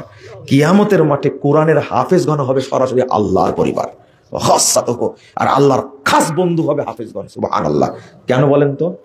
কোরআন হলো আল্লাহর কালাম। কার কালাম? আল্লাহর কালাম। আল্লাহ রাসূল বলছেন, ইকরাউল কোরআন ফাইন্নাহু ইয়াতি সাহিবাল লাক। তুমি কোরআন বেশি বেশি তেলাওয়াত করো, কাল কিয়ামতের মাঠে তোমার সাথী হবে কে? কোরআন, এবং তোমার জন্য সাক্ষী দান করবে। আমি আপনাকে যেটা বুঝাতে গেছিলাম, যার মধ্যে দিনের জ্ঞান নাই ওই ব্যক্তি মূর্খ মানুষ। কি মানুষ? মূর্খ মানুষ। আজকে আরো পরিষ্কারভাবে বলছি, আপনারা কোনোদিন স্কুল কলেজে ছাত্র পড়াবেন না, মনে থাকবে, একজনও পড়াবেন না। এই শিক্ষা ব্যবস্থা হলো কুফরি শিক্ষা ব্যবস্থা। কি ব্যবস্থা? কুফরি ব্যবস্থা। বর্তমান যুগে আলেম হওয়ার পরেও মাদ্রাসা শিক্ষায় শিক্ষিত হয়ে জাজ হওয়া যায়, ব্যারিস্টার হওয়া যায়, ম্যাজিস্ট্রেট হওয়া যায়, সচিব হওয়া যায়, ডাক্তার হওয়া যায়, ইঞ্জিনিয়ার হওয়া যায়, সরকারি কর্মকর্তা হওয়া যায়। এখন স্কুল কলেজে পড়ানোটাই হারাম। হারাম, হারাম, হারাম। ওই কি সিলেবাসে লিখে রাখছে ওটা দেখার কি দরকার? আমি দেখেও না, বলিও না। আমি মুসলমানের বাচ্চা, আমি মুসলিম, আমি ওখানে পড়ানোকে জায়েজই মনে করি না। যেখানে পড়ালে বানর তৈরি হয় ওখানে পড়াতে হবে। যেখানে পড়ালে আল্লাহকে গালি দেয়, যেখানে পড়ালে নবীকে গালি দেয়, যেখানে পড়ালে ইসলামকে গালি দেয়, যেখানে পড়ালে কোরআনকে গালি দেয়। ঢাকা বিশ্ববিদ্যালয়ে এখন কি হয়েছে জানি না, এর আগে প্রত্যেকটা ডিপার্টমেন্টে এক একটা শিক্ষক হলো ইবলিসের উপদেষ্টা। এত শয়তানের শয়তান। প্রত্যেকটা বিশ্ববিদ্যালয়ে, রাজশাহী বিশ্ববিদ্যালয় আছে, অনেক ইবলিস আছে। এখন কি হয়েছে তা জানি না, তবে এমন ইবলিস আছে এরা কত কত কত মহিলাকে ধর্ষণ করে নিজেও জানে না। কত ঘটনা নিবেন, স্কুল কলেজে পড়াবেন। এই মাদ্রাসাতে যে কুকর্ম হয় না আমি বলিনি, কিন্তু কয়টা হয়? কয়টা হয়? কয়টা হয়? মাদ্রাসার শিক্ষকরা করলে অনেক বড় পাপ। আর তোমরা ভিকারুন্নিসা নামে একটা স্কুল আছে ঢাকাতে, আছে না? আইডিয়াল নামে একটা স্কুল আছে ঢাকাতে, আছে না? আমি আরো কি নাম বলবো? আমার শরম আছে, অত নাম বলবো না। ইডেন কলেজ নামে একটা কলেজ আছে, সেই কলেজের একটা মহিলা একবার সাক্ষাৎকার দিয়েছিল। আস্তাগফিরুল্লাহ, আস্তাগফিরুল্লাহ। যারা ভর্তি হয় ইডেন কলেজে তাদের একজন স্বামী কারোই নাই। এর আগে কয়েকজন হয়ে গেছে, তাই নাউজুবিল্লাহ। নিজেই লেখছে। আপনার এরপরে শরম করে না, লজ্জা করে না, হায়া করে না? আপনি এরপরে সেখানে পড়াবেন, কেন পড়াবেন আপনি? আপনার কাছে আমার দাবি, আপনার কাছে দাবি, আগে বেসিকটা ইসলাম শিক্ষা দেন, তারপরে আপনি শিক্ষা দেবেন কি? বুঝেননি মনে কথাটা? আমি কি ডাক্তার হতে নিষেধ করলাম? আমি কি ইঞ্জিনিয়ার হতে নিষেধ করলাম? না, নিষেধ করিনি। উচ্চ শিক্ষায় শিখা যায়। আপনি বুঝবেন, অবশ্যই বুঝবেন। আমি যে কিছুক্ষণ আগে বললাম যে এখন পর্যন্ত যে ইবাদত গুলো করছেন এটা আপনি জানেন না। আপনি মসজিদে ঢুকতেও জানেন না। আরে জুতা পরতে জানেন না আপনি এখন পর্যন্ত। মসজিদে যখন ঢুকবেন তখন কি করে ঢুকবেন বলেন তো? আগে কোন পা দিবেন? আগে জুতা কোন পা খুলবেন? তাহলে ডান জুতা, তাই না? এই যে বলছে ডাইনে ঢোকার যদি ভুল হয় তাহলে কোনটা? তাহলে ওটা প্রশ্ন জবাব দেওয়া লাগে? আগেই তো বললেন ডান পা খুলতে হবে। ওই যে বললাম জুতা খুলতে জানেন না আপনি। জুতা পরার সময় ডান পা পড়তে হবে, খোলার সময় বাম পা। বাম পা খুলে জুতার উপরে পা রেখে তারপরে ডান পা খুলে মসজিদের দিকে দিতে হবে। কথা বুঝতে পারলেন? প্রমাণ হলো এখন পর্যন্ত আপনি জুতা পরাই জানেন না। মসজিদে ঢুকে হুট করে গিয়ে বসে পড়েন। এটা হলো ইবলিসের কাজ। কার কাজ? এটা হলো ইবলিসের কাজ, বেদাতি কাজ। ইবলিস বেদাত আবিষ্কার করেছে, ইবলিসের কাজ আপনি করলেন। এত বড় লোক আপনি, এত বড় উচ্চ শিক্ষিত, নাকি মসজিদে বসার আপনার আদব হয়নি এখন পর্যন্ত? মসজিদে বসার আদব হয়নি। আমি যদি গিয়ে বসে পড়ি আপনার টেবিলের সামনে, আপনাকে বসতে বলেছি, দাঁড়ান, আপনি আমাকে বললেন বেয়াদব। কিন্তু আপনাকে এখন যদি আমি বেয়াদব বলি কেমন লাগবে আপনার? আপনি মসজিদে গিয়ে বসে পড়লেন, আমি যদি বলি আপনি একটা বেয়াদব, মসজিদের আদব জানেন না, তখন বলবেন হ্যাঁ মুজাফফর এত বড় কথা বলে। জি, আপনার অফিসে গিয়ে যদি বসি তখন আপনি বসতে বসতে বলেছি আপনাকে, দাঁড়ান, বসতে বললে বসবেন। তুমি যে কত বড় শয়তান আমার জানা নাই? আমার জানা নাই? আমার জানা নাই? তুমি এসপি সাহেব জানা নাই? তোমার মা তোমাকে জন্ম দিয়েছে, আমার মনেই হয় না তুমি এত খারাপ কাজটা ব্যবহার তোমার, তুমি তো করো। তা আমি মসজিদে যাওয়ার কথা বললাম, ওখানে গিয়ে 2 রাকাত সালাত পড়ে নাকি আমি পাবো? তুমি পাবা। তুমি তো বসতেই জানো না, মসজিদে আদবই নাই, স্যান্ডেল পড়তে জানো না তুমি, তোমাকে শিক্ষিত বলবো কি করে? রাগ করেন না, কথা বাস্তব, এটাই বাস্তব। আমি কিভাবে আপনাকে বুঝাবো? মসজিদে ঢুকে আগে 2 রাকাত পড়তে হবে। জুতা আপনি কিনেছেন, কিন্তু পড়ার সময় নবীর কি লাগবে? সুন্নাত লাগবে। মসজিদ আপনি তৈরি করছেন, ঢুকতে হলে আল্লাহর নবীর আদব লাগবে। বুঝেছেন কথা? আপনি জানেন না তো। খুব কষ্ট হয়। আপনি এখন পর্যন্ত কোরআনটা পড়েন বাংলায় ভাষায় উচ্চারণ করে, রিটায়ার্ড হয়ে গেছেন, এত জোরে বাংলা ভাষা উচ্চারণ করে পড়ছে কোরআন। আপনি কি জানেন কোরআন বাংলা উচ্চারণ করে পড়া হারাম, পড়লে পাপ হবে। কোরআন বাংলা উচ্চারণ করে পড়লে পাপ হবে। মাদ্রাসার প্রোগ্রাম যে কোরআন নিয়ে আসছে এখান থেকে লেখা আছে নুরানি হাফিজি কোরআন শরীফ। এই কোরআন যেন একটা মাদ্রাসায় না থাকে। কথা বুঝেননি? কোরআন শরীফ থাকবে কেন? কোরআন শরীফ, এই শরীফ আলা কোরআন থাকবে কেন? আব্দুল সালাম ভাই, এখন কয় কপি কোরআন লাগবে আমাকে বললাম, পাঠা দেবো কালকে ইনশাল্লাহ। খবরদার না, কোরআন শরীফ আলা কেউ কিনবেন না, দানও করবেন না। এর মধ্যে রুকু ঢুকানো আছে, দেখছেন আপনারা? এর মধ্যে রুকু ঢুকানো আছে। এই পিছনে বেদাতের দোয়া লেখা আছে। আপনি বেদাতের কাছে লিখবেন, ওরা ব্যবসা করে খাচ্ছে, বেদাত বিক্রি করছে। কোরআনের পাশে তাবিজ দেওয়া আছে, তাবিজের নকশা দেওয়া আছে। কোরআনের মধ্যে যোগ করেছে ওয়াকফে জিবরিল, কোরআনের মধ্যে যোগ করেছে ওয়াকফে সাল্লাল্লাহু আলাইহি ওয়াসাল্লাম, কোরআনের মধ্যে যোগ করেছে। যোগ করেছে মানে কি? সূরা ফাতিহার প্রথম আয়াত হবে বিসমিল্লাহির রহমানির রহিম। মদিনা নুসখাতে আছে, তুমি বিসমিল্লাহকে আয়াত বলনি কেন? ছাপাইতে কেন কোরআন? ব্যবসায়ী এরা, বেদাতি, নির্লজ্জ, বেহায়া, এরা কোরআন হাদিস নিয়ে ব্যবসা করে। নাউজুবিল্লাহ, আস্তাগফিরুল্লাহ। আপনি কেন করবেন এটা? কোরআনের নাম হলো কোরআনুল কারীম, আল কোরআনুল কারীম, অথবা আল কোরআনুল হাকিম, অথবা আল কোরআনুল মাজিদ হবে। শরীফ লিখছে কেন? এটা হলো বেদাতীদের লেখা। আপনি আবার লিখছেন নুরানি, আবার হাফেজি। নুরানি মানে কি? এটা আল্লাহ নূর। নুরানি টুপি, নুরানি জর্দা, নুরানি মেসওয়াক, নুরানি পায়খানা, নুরানি পেশাব, নুরানি জুতা, সব নুরানি করে, নুরানি মাদ্রাসা। আরে বেটা বলি এটা নুরানি না বলে মক্তব বলেন। কি বলতে হবে? মক্তব। নুরানি বলার অর্থ কি জানেন? সব আল্লাহর নূরে তৈরি হয়েছে। নাউজুবিল্লাহ, আস্তাগফিরুল্লাহ, সব আল্লাহর অংশ। আপনারা রাগ করেন না ভাই, আমি কষ্টের সাথে বলছি, কষ্টের সাথে বলছি। আপনাদের আমি অনুরোধ করে বলছি, শিক্ষা অর্জন করবেন, সঠিকটা শিক্ষা করবেন, মনে থাকবে, সঠিকটা শিক্ষা করবেন। আপনারা কষ্ট পাচ্ছেন, আমিও কষ্ট পাচ্ছি, রাত বেশি হয়ে গেছে। আল্লাহ যেন আমাদের মাফ করে দেন, বলুন আমিন। যেটা আবেদন জানাইছে কি এগুলো? এরা নেই কয়েকটা প্রশ্ন দেখেন। নাম আব্দুস সালাম, কয়েকটা প্রশ্ন দেখেন। মসজিদে ঢোকার দোয়া শিখা দিব? ফুলটা কি শিখেছেন?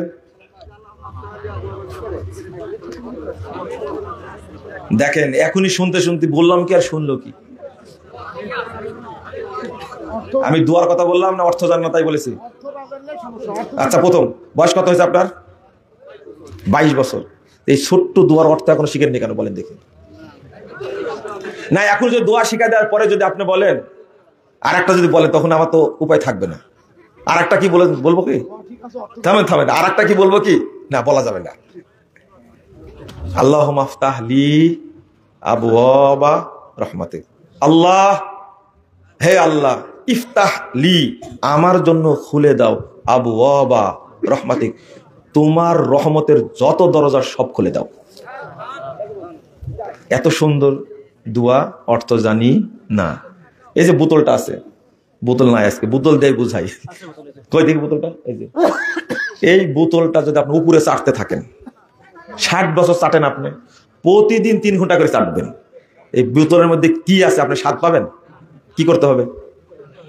সালাত, এর নাম সালাত, এর নাম সালাত। সালাত বুঝেই পড়া লাগবে। আমি কোরআনের কথা বলিনি, কিসের কথা বলেছি? সালাতের কথা বলছি। সালাত অবশ্যই বুঝে পড়া লাগবে, তাহলে আসর হবে ইনশাল্লাহ। মসজিদে প্রবেশ করার পর যদি দেখি জামাতের মাত্র 1 মিনিট বা 2 মিনিট আছে, তাহলে কি সালাত পড়া যাবে? আপনি যদি দাঁড়িয়ে যান সালাতে, একামত হলে ছেড়ে দিবেন, আপনি পূর্ণ নেকি পাবেন। আর যদি মনে করেন যে এখন তাড়াহুড়া হয়ে যাবে, পড়বো না, আপনি দাঁড়ায় থাকবেন, বসতে পারবেন না। আপনারা কি ফজিলত খুঁজে পান না, তাই না? সব জায়গায় ফজিলত খুঁজেন, এখানেও তো ফজিলত আছে। 2 রাকাত তাহিয়াতুল মসজিদ পড়ার ফজিলত হলো মরার আগে জান্নাতে যাওয়া। এই ফজিলত খুঁজে পান না চোখে? 80 বছর বয়স হয়েছে, এখন মসজিদে ঢুকতে জানেন না। সূরা ফাতিহা বাংলা না বুঝলে একটা নেকি হবে না। এটা কোন হাদিসে আছে? আমি এটা বলিনি কথাটা? বললাম না? বিজমাই সালাফ, সাহাবী, তাবে তাবির সবার ইজমা, এক নেকি হবে না। তোমার কানে ঢুকলো না? এটা শুনেনি। ইমাম ইবনুল কাইয়িম রাহিমাহুল্লাহ উল্লেখ করেছেন, খামাখা দলিল ছাড়া মুজাফফর কোনো কথা উল্লেখ করবে না ইনশাআল্লাহ। সিঙ্গাপুর প্রবাসী 20,000 টাকা দিচ্ছে, তাই না? এটারও প্রশ্ন নাকি? আব্দুল সালাম ভাই, দেন সবই দিব, দেন। আপনি টেনশন করছেন, প্রশ্নের উত্তর আমি দিব। উনি দিবেন, বলেন তো। নাম আব্দুল সালাম, 20,000 টাকা কি দিবে না দিয়েছে না কি করে, নগদ 20,000 টাকা। এগুলো প্রশ্ন আছে কি এখানে? আমাকে প্রশ্ন আকারে দিছে এখানে। আমি দোয়া করি সিঙ্গাপুর প্রবাসী ভাইয়ের জন্য, জনি ইসলাম নামটা, আল্লাহ যেন তাকে কবুল করেন। আমার দোয়া কি জানেন, আমি যে দোয়া করি, দিব একজন আব্দুল্লাহ নুমান নাইম, লন্ডন প্রবাসী, 5,000 টাকা দিছে। ছেলে দিছে না বাপ দিছে শুনি আগে?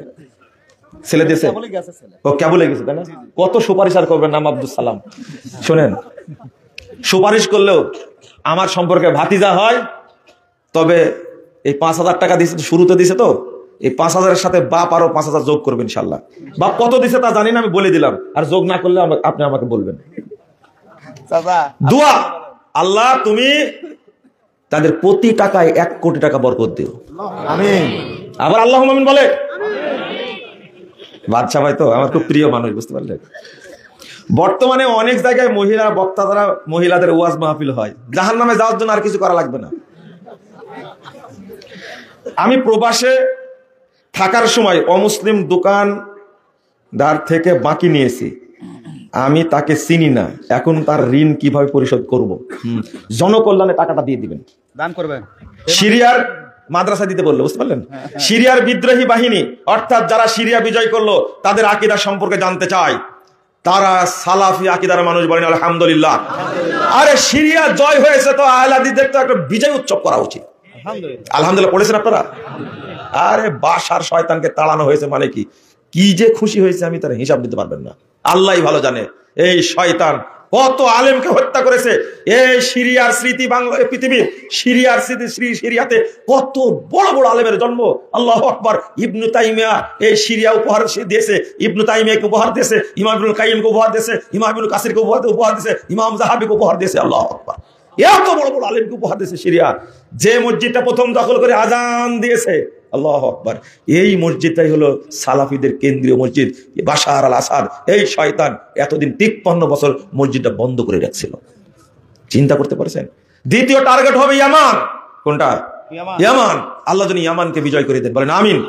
শোনেন, পৃথিবীতে কোথাও থাকার জায়গা থাকবে না, মক্কাতে মুমিনরা থাকতে পারবে না। আল্লাহ রাসূল বললেন তখন তোমাদের থাকার জায়গা হবে শাম এবং ইয়ামান।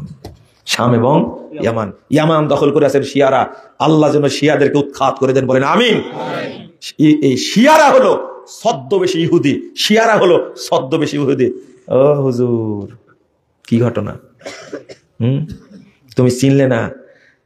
হিজবুল্লাহ আর ইসরায়েল যুদ্ধ বন্ধ করলো কেন তুমি চিনলে না? এরা বলছে যে আমার বাপের জায়গায় চলে যাচ্ছে, চলে একসঙ্গে ওইটা দখল করি আগে। এই হিজবুল্লাহ, ইসরায়েল, শিয়ারা সব মিলে এই সালাফিদের উপরে আক্রমণ করা শুরু করলো। তোমরা তো তালেবানদের দুলা ভাই, তোমাদের চিনি না? হ্যাঁ, তালেবানরা তোমাদের জামাই, তাই না? চিনি না? তুরস্ক, তাই না? তুরস্ক তো আপনাদের খলিফা, এরদোগান খলিফা আপনাদের, তাই না?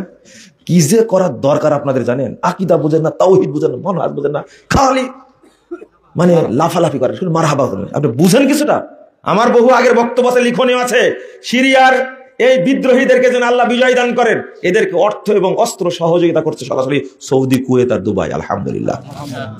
সৌদি আরব চেষ্টা চালাচ্ছে ইয়ামানে যারা আছে শিয়া, তাদেরকে এখান থেকে বহিষ্কার করা, বাদ দেওয়ার। আর আপনার খুব কষ্ট হচ্ছে, হারামাইনের উপর আক্রমণ করলে, মক্কা মদিনার উপর আক্রমণ করলে আপনি এত খুশি হন, সৌদি আরবের কিছু হলে আপনি এত খুশি হন, মনে হয় ন্যাংটা হয় লাস্টে। এরা হলো সৌদি বিদ্বেষী। খবরদার, খবরদার। 14 গোষ্ঠী মিলে সৌদি আরবে বদনাম করেন, কিছুই করতে পারবেন না ইনশাআল্লাহ, কিছুই করতে পারবেন না। আপনার শরম হওয়া উচিত, লজ্জা হওয়া উচিত। কই তালেবানরাও তো বিজয় লাভ করেছে, এরকম কথা তো আমি বলিনি, বলেছি? না না, তালেবানরা এসে আহলে হাদিসদের কচু কাটা করেছে, আহলে হাদিস মসজিদগুলো বন্ধ করে দিয়েছে, আহলে হাদিস মাদ্রাসাগুলো বন্ধ করে দিয়েছে। আফগানিস্তানের সবচেয়ে বড় আলেম যিনি শেখ মোতাওয়াক্কিল, তিনি এত সুন্দর কথা বলতেন, এত বড় পণ্ডিত মানুষ।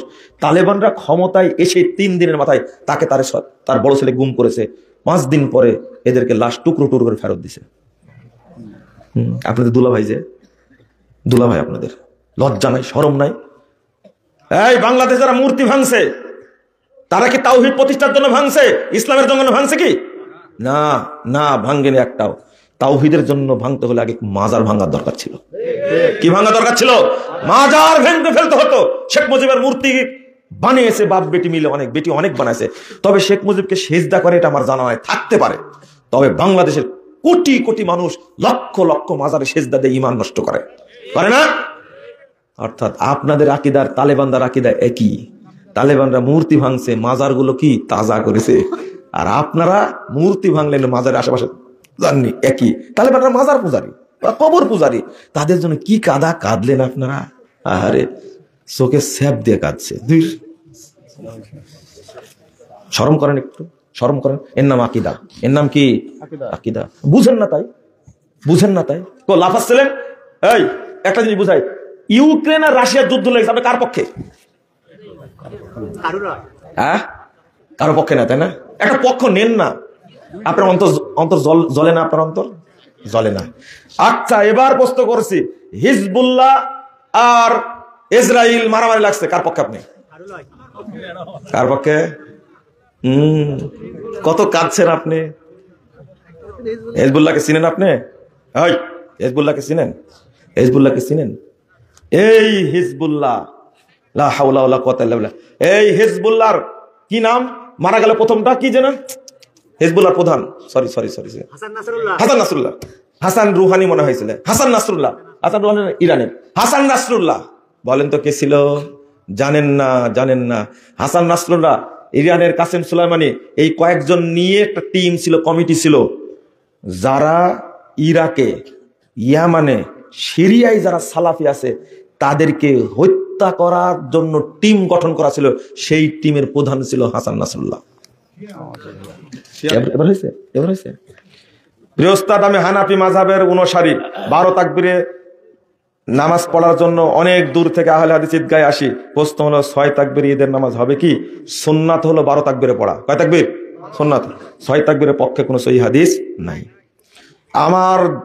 আমার দাড়ি অনেক বড়, ছোট করা যাবে কি? দাঁড়ান, তাকে মেপে দেখি কত বড় দাড়ি আপনার, দেখি তো।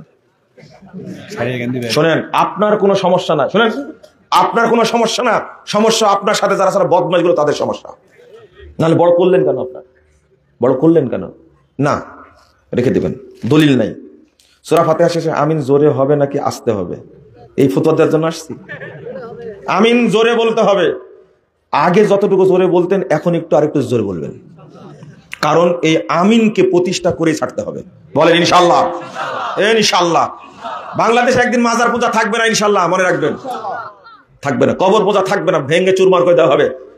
স্বাধীনতা 3 বার আসলো, 47-এ গোড়াপত্তন হয়েছে, 71-এ হয়েছে, 24-এ আরো পরিষ্কার হয়েছে। কিন্তু আর একটা দরকার, যখন বাংলাদেশে মাজার পূজা, কবর পূজা, খানকা পূজা, এই মুশরিকরা থাকবে না, সব তাওহীদপন্থী হয়ে যাবে। যখন জাতীয়তাবাদ, ধর্মনিরপেক্ষতাবাদ, পুঁজিবাদ, সাম্যবাদ, তারপরে গণতন্ত্র, সমস্ত কুফরি মতবাদ থেকে বাংলাদেশ মুক্ত হবে, সেই দিন প্রকৃত স্বাধীন হবে ইনশাআল্লাহ। সোয়াদের কোনটি হবে? জোয়াদ না জোয়াদ? রাসূল সাল্লাল্লাহু আলাইহি ওয়াসাল্লাম কি বলেছেন? এই ফতোয়া দেওয়ার জন্য আসছে, তাই না? আচ্ছা, রমদান না রমাদান? তো ওখানে কি জন্য রমজান হলো? ওদু না ওজু? ওখানে কি করে ওজু হলো? তোমার তলা ফোটা, তুই ভুল করেছে। কাদি না কাজী?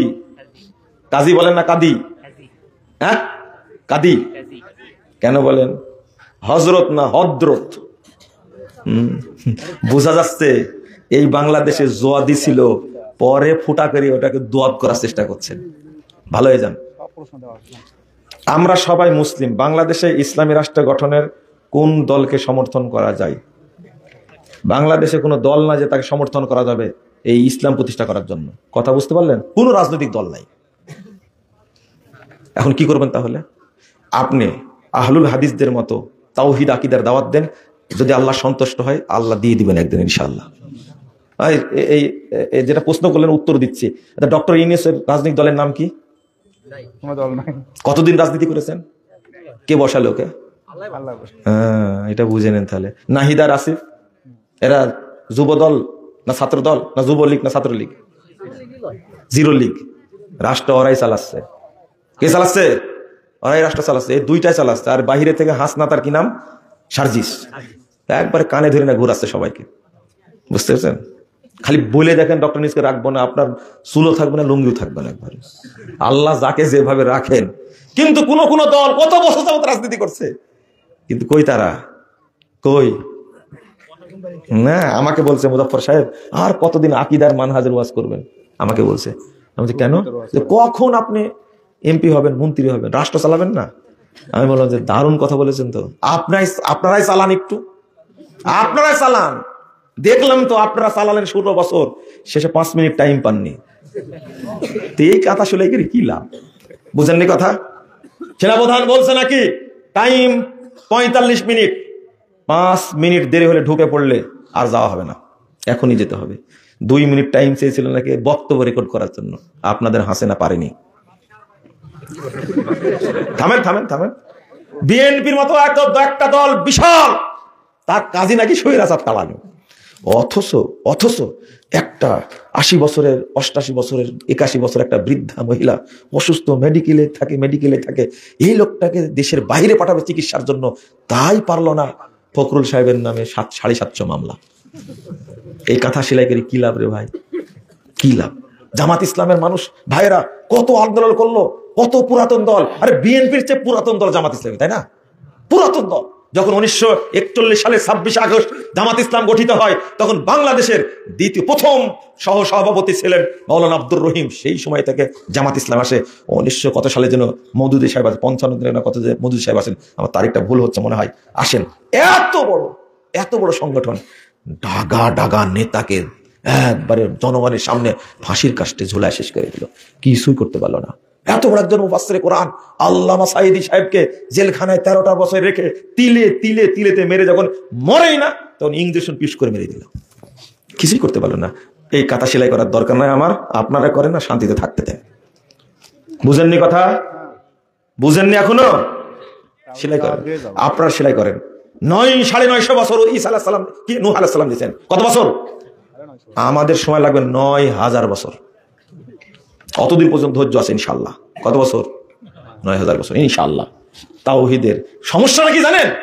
দেশ থেকে হিজরত করা যায়, কিন্তু ঈমান থেকে কখনো হিজরত করা যায় না। রাজনীতি থেকে অবসর নেওয়া যায়, কিন্তু ঈমান থেকে অবসর নেওয়া। আহলে হাদিসদের সমস্যা এটাই। দান করা অথবা ধার পরিশোধ করা, কোনটা আগে? ঋণ পরিশোধ করা আগে। এতিমখানা, মসজিদ, মাদ্রাসা, ইসলামী জালসায় হারাম টাকা দান করা যাবে কি? শরমও নাই আপনাদের? সুর দিয়ে বক্তব্য দেওয়া যাবে কি? আহলে হাদিস এটা নিয়ে অনেক ভেদাভেদ আছে। কে ভেদাভেদ করেছে? সুর করে বক্তব্য দেওয়া জায়েজ, কিন্তু উচিত না। কথা কি বুঝতে পারছেন? সালাফরা এইভাবে বলেছেন, আমি এইভাবেই বললাম। কিন্তু যারা বলে হারাম, কাবিরা গুনাহ, নাজায়েজ ইত্যাদি বলে, এটা ঠিক না, এভাবে বলা যাবে না। কোরআন তেলাওয়াতটা সুর করে পড়তে হবে, আমরা সুর করে পড়ি না। কিন্তু একটা স্বাভাবিক একটা বিষয় নিয়ে আপনাদের এত দ্বন্দ্ব কেন? বাড়াবাড়ি। সাহেব দাড়ি কাটা অবস্থায় মারা গেলে কি হবে বুঝবেন মারা যাওয়ার পরে? আমাকে জিজ্ঞেস করছেন কেন? এটা ফরজ ইবাদত করেননি, কাবিরা গুনাহ হয়েছে, তওবা ছাড়া মাফ হবে না। আপনার শরম থাকা উচিত। সব সুন্নাত রেখে যায়, কবরে মানুষ একটা সুন্নাত নিয়ে যায়, সেটার নাম কি? তাও লজ্জা হবে না? আপনার নাকি আহলে হাদিস। যদি আমি ভালো কাজ করি, ইবাদত বন্ধ করি, উপযুক্ত বয়স হয়েছে, বয়স আছে কি? ছেলেরা প্রায় 30 ও উপরে লেখছে, দেখেন বিবাহের জন্য উপযুক্ত বয়স আছে কি? আচ্ছা, ছেলেরা প্রায় 30, 35, 40 বছরের উপরে গিয়ে বিবাহ করে। তারা অল্প বয়সী মেয়ে খুঁজে বিবাহের জন্য, এতে তারা দাম্পত্য জীবন উপভোগ করতে পারে না। কি করে বুঝলেন আপনি? বিয়েই তো করেননি, উপভোগ কি করে বুঝলেন আপনি? আমাকে প্রশ্ন করে ছেলেরা খুব মজা নাই, বুঝতে পারলেন? ভালো না, বিয়ের বয়স আছে, বালেগ হলে বিয়ে করে নিবে। কি বালেগ হলে বিয়ে করে নিবে, সমস্যা কি? মেয়েদের যখন হায়েজ হবে বিয়ে করে নিবে, সমস্যা নাই। আবার 18 বলে, এটা হলো বাংলাদেশি আইন, শরীয়তের আইন না তো এটা। আব্দুল সালাম ভাই বসে তাহলে পেছ লাগাই। কি বুঝলেন আপনারা? শোনেন, পিতামাতাকে বলছি, ছেলে যুবক হয়ে গেছে, বিয়ে দিয়ে দিবেন। শোনেন, এখন ট্র্যাডিশন হয়ে গেছে, বিয়ে করার পরে বাচ্চা নেবে না। তুমি 5 বছর নিয়াত করেছো, পরের 5 বছর থেকে 20 বছর পর্যন্ত কত চেষ্টা করছে, গোবর মোটা, সবকিছু খাওয়ার পরে বাচ্চা হয় না। এটা অভিশাপ, এটা গজব, এটা গজব। তুমি মনে করেছো স্ত্রীর পেটে পানি ঢুকলে বাচ্চা হবে, তাই না? এটা মনে করতে না? তুমি শরম করার দরকার, লজ্জা করার দরকার। 5-7 বছর বাচ্চা নেয় না, এরপরে কত চেষ্টা করে। যদি একটু অনুমতি থাকতো যে পীর সাহেবের কাছে দেয়ালে যদি বাচ্চা হয়, তাই দিয়ে আসতো। এদের লজ্জা শরম কিচ্ছু নাই। এরপরে চেষ্টা করছে টেস্ট টিউব বেবি নেওয়া যাবে কিনা। খাটাস কোথাকার, আল্লাহ দিচ্ছে না, তুমি দিবে কি জন্য? ওটা কার বীর্য ঢুকাই দিবে আপনি কি জানেন? আপনি কি নিশ্চিত? এই 2টা বাচ্চা হয় কেন? এই টেস্ট টিউব 2টা বাচ্চা হয় কেন বলেন তো দেখি। আপনি জানেন? ফতোয়া জানি না? প্রশ্নোত্তর আরকানুল ইসলাম 2য় খণ্ডের মধ্যে, প্রশ্নোত্তর ফতোয়া সমগ্র মধ্যে 2য় খণ্ডের মধ্যে বলে দিছি, আপনি জায়েজ কিনে পড়ে নেবেন। লম্বা ফতোয়া বলবো না, আল্লাহ যেন মাফ করে। মেয়ের মানহাজ আকিদা সহি নাই, তাকে কি বিয়ে করা যাবে? আগে বলো সে তুমি প্রেম করো কিনা। নিঃসন্দেহের সাথে প্রেম করে, এই জন্য প্রশ্ন করেছে। আই থামেন। মানহাজ আকিদা ভালো না, কেমনে বুঝলো? শোনো, আমিও কিন্তু বিশ্ববিদ্যালয়ে পড়া ছেলে, বুঝলে? আমি শুধু এগুলো খুলে আসছি। দেখেন কত বড় মিথ্যা কথা বললো, দেখেন। শোনেন, এবার 2য়বার কথা বললে কিন্তু মুসা আলাইহিস সালামের মতো করবো কিন্তু। আমরা তো এগুলো কখনো করিনি, নাউজুবিল্লাহ। কিন্তু যারা করেছে তাদের তো মীমাংসা করে দিছি, তার বগুড়ায় তার প্রমাণ। আবার নাম খুঁজতে যায় না কিন্তু। তো এটা হারাম কাজ হয়েছে, কখনোই না। হ্যাঁ, তবে যদি জানা যায় মেয়েরা এরা সব মাজার পূজারী, কবর পূজারী, মুশরিক, তাহলে বিয়ে করা যাবে না। আমাদের মসজিদে ফরজ সালাতের পর সবাই মিলে মুনাজাত করে, এখন এই ভূত আছে? নাউজুবিল্লাহ। এই যুবক ভাইরা, সব মসজিদে কমিটি গঠন করো, এই মুনাজাতকে পিটায় খায়দা দিতে হবে বাংলাদেশ থেকে। মনে থাকবে? ওই কালকে থেকে তোমার মহিলাদের পোশাক পরে বেড়াবে। তোমার মসজিদে মুনাজাত হয় মানে হুজুরকে মিটিং করে বাদ দিবা, পারবে না? বাদ দিতে পারবে না? এই মুনাজাত দেশে না থাকে, কোন আহলে হাদিস মসজিদে বেদাতি মুনাজাত থাকবে না ইনশাআল্লাহ। বলো, আমি সারা দেশের যুবকদেরকে বলবো, একবারে কড়াকড়ি ভাবে ইমাম সাহেবকে প্রথম মেসেজ, যদি মুনাজাত ছাড়েন মসজিদে আসবেন, না ছাড়লে আসবেন না, বলতে হবে। এই ফিতনা নিয়ে কত, এই মুনাজাত নিয়ে বিভক্তি, এইটা নিয়ে ফিতনা কেন থাকবে? ফিতনা, এই মুনাজাত চলবে না। রাগ করলেন। সালাতের কাতারের মাঝে 2টি খুঁটির সঙ্গে দাঁড়ায় সালাত পড়া যাবে কি না?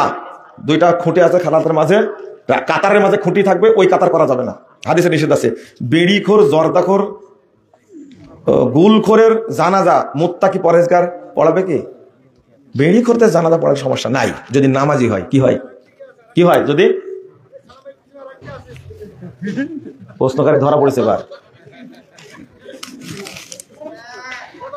জান্নাতে কারা 72টি হুর পাবে? শোনে একটা করে, তাই বিপদে আছেন আপনি। আর একটার জন্য মুখ খুলতে পেরেছেন কোনোদিন?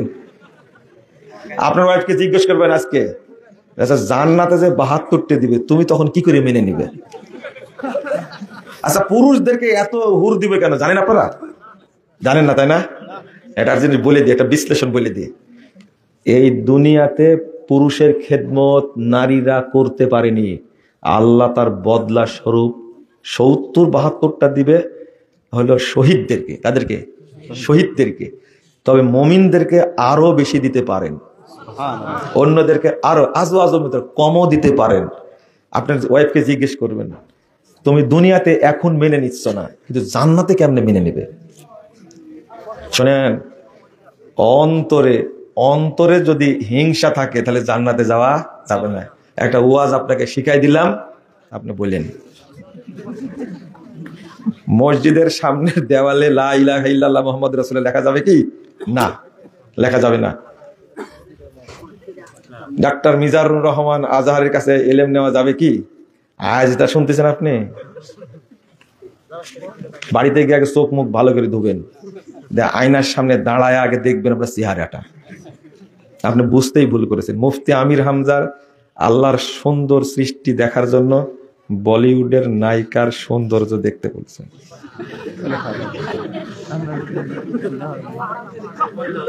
আল্লাহর নাম নিয়ে দেখতে বলেছে। আচ্ছা শোনেন, আপনারা আসলেই মূর্খ গো, আপনারা আসলে জাহেল। আপনার অন্তরটা এত খারাপ, এর বক্তব্য শুনেন আপনারা? হ্যাঁ, এর বক্তব্য শুনেন আপনারা? এই কেবলার দিক কোনটা? এটা এটা কেবলার দিক। মিন্টু ভাই, যখন ডাক্তার সাহেব বাসায় ছিলাম তখন কেবলা এই দিক দেখলাম যে। শোনেন, আপনারা যার এর বক্তব্য শোনেন সবাই পশ্চিম দিকে হয়ে কান ধরে তোবা করবেন। এটা আজকের শাস্তি আপনাদের। এটা আমার কাছে না, মানে আপনি অবশ্যই তোবা করবেন। এই যে কোন মহিলার কথা বলেছে, আল্লাহর নাম নিয়ে দেখতে বলেছে নাকি? তোবা তোবা, এত বেহায়া একটা মানুষ, এত নির্লজ্জ, এত নিম্ন শ্রেণীর বক্তব্যের মাঠে আবার লিখছে মুফতি আমির হামজা। ওই খাটাস কথা, ও মুফতি হলো কখন? মুফতি শব্দের অর্থ বুঝেন আপনি? আচ্ছা, আমাকে এই প্রশ্নগুলো দেন কেন আপনারা? এই মুফতি বলে আহলে হাদিস না, এরা আহলে খবিশ। শোনো, তুমি ভালো হয়ে যাও, তুমি গজব নাজিল হবে কিন্তু। গজব বুঝো না? আমাদের অর্থ অস্ত্র জনক কিছু নাই, তবে আল্লাহ আছে আমাদের, তোমাকে শাস্তা করে ছেড়ে দেবে, সাবধান হয়ে যাও।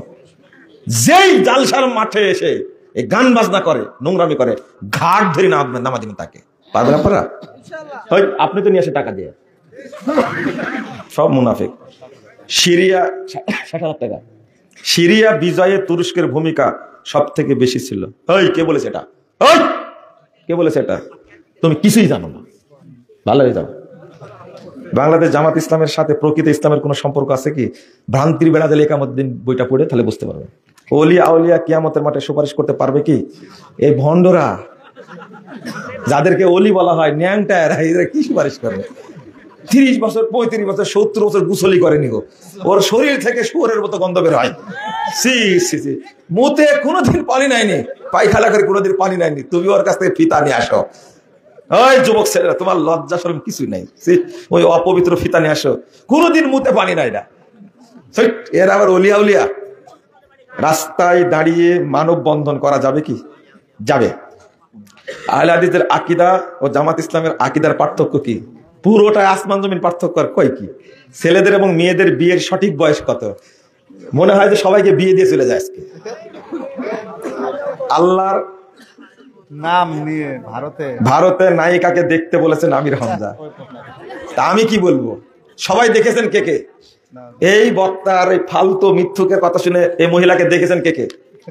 সবাই গোসল করবেন। শায়েখ আব্দুর রাজ্জাক বিন ইউসুফের সঙ্গে আপনার সম্পর্ক কেমন? কথাবার্তা হয় কি একটু? হ্যাঁ, সম্পর্ক উস্তাদ শাগরিদ সম্পর্ক কি বলেন? কথাবার্তা তো হয়, যখন এয়ারপোর্টে যায় একসঙ্গে দেখা হয়, একসঙ্গে বসে ঢাকায় যাই, দেখা হবে না? কথাবার্তা হবে না? আপনারা একটা জিনিস দোয়া করেন, আল্লাহ যেন আহলুল হাদিসদের মধ্যে ঐক্যের ব্যবস্থা করে দেন। শোনেন, খুব ভয় লাগে। একটা কথা শুনেন, যখন বলছেন, শোনেন কথা শুনেন। আল্লাহ বলেছেন ইয়াউমা তাবিয়াদ্দু বুজুহ ওয়া তাসওয়াদ্দু বুজুহ। এই আয়াতের তাফসীর করতে গিয়ে ইবনে আব্বাস রাদিয়াল্লাহু আনহু বলছেন তাবিয়াদ্দু বুজুহু আহলিস সুন্নাহ ওয়াল জামাআহ ওয়া তাসওয়াদ্দু বুজুহু আহলিল বিদআহ ওয়াল ফুরকা। যারা আহলুল হাদিস তাদের মুখটা কিয়ামতের দিন উজ্জ্বল হবে, সম্মানিত হবে। যারা বেদাতি এবং বিচ্ছিন্ন, যারা জামাত থেকে বিচ্ছিন্ন, তাদের মুখটা কালো কুৎসিত জাহান্নামীদের মতো চেহারা হবে। নাউজুবিল্লাহ। আহলে হাদিস থেকে কেউ বিচ্ছিন্ন হবেন না ইনশাআল্লাহ। সবাই এক সামিয়ানের নিচে থাকবেন ইনশাআল্লাহ। পারবেন? ইনশাআল্লাহ কবুল। বিভক্ত থাকবেন না।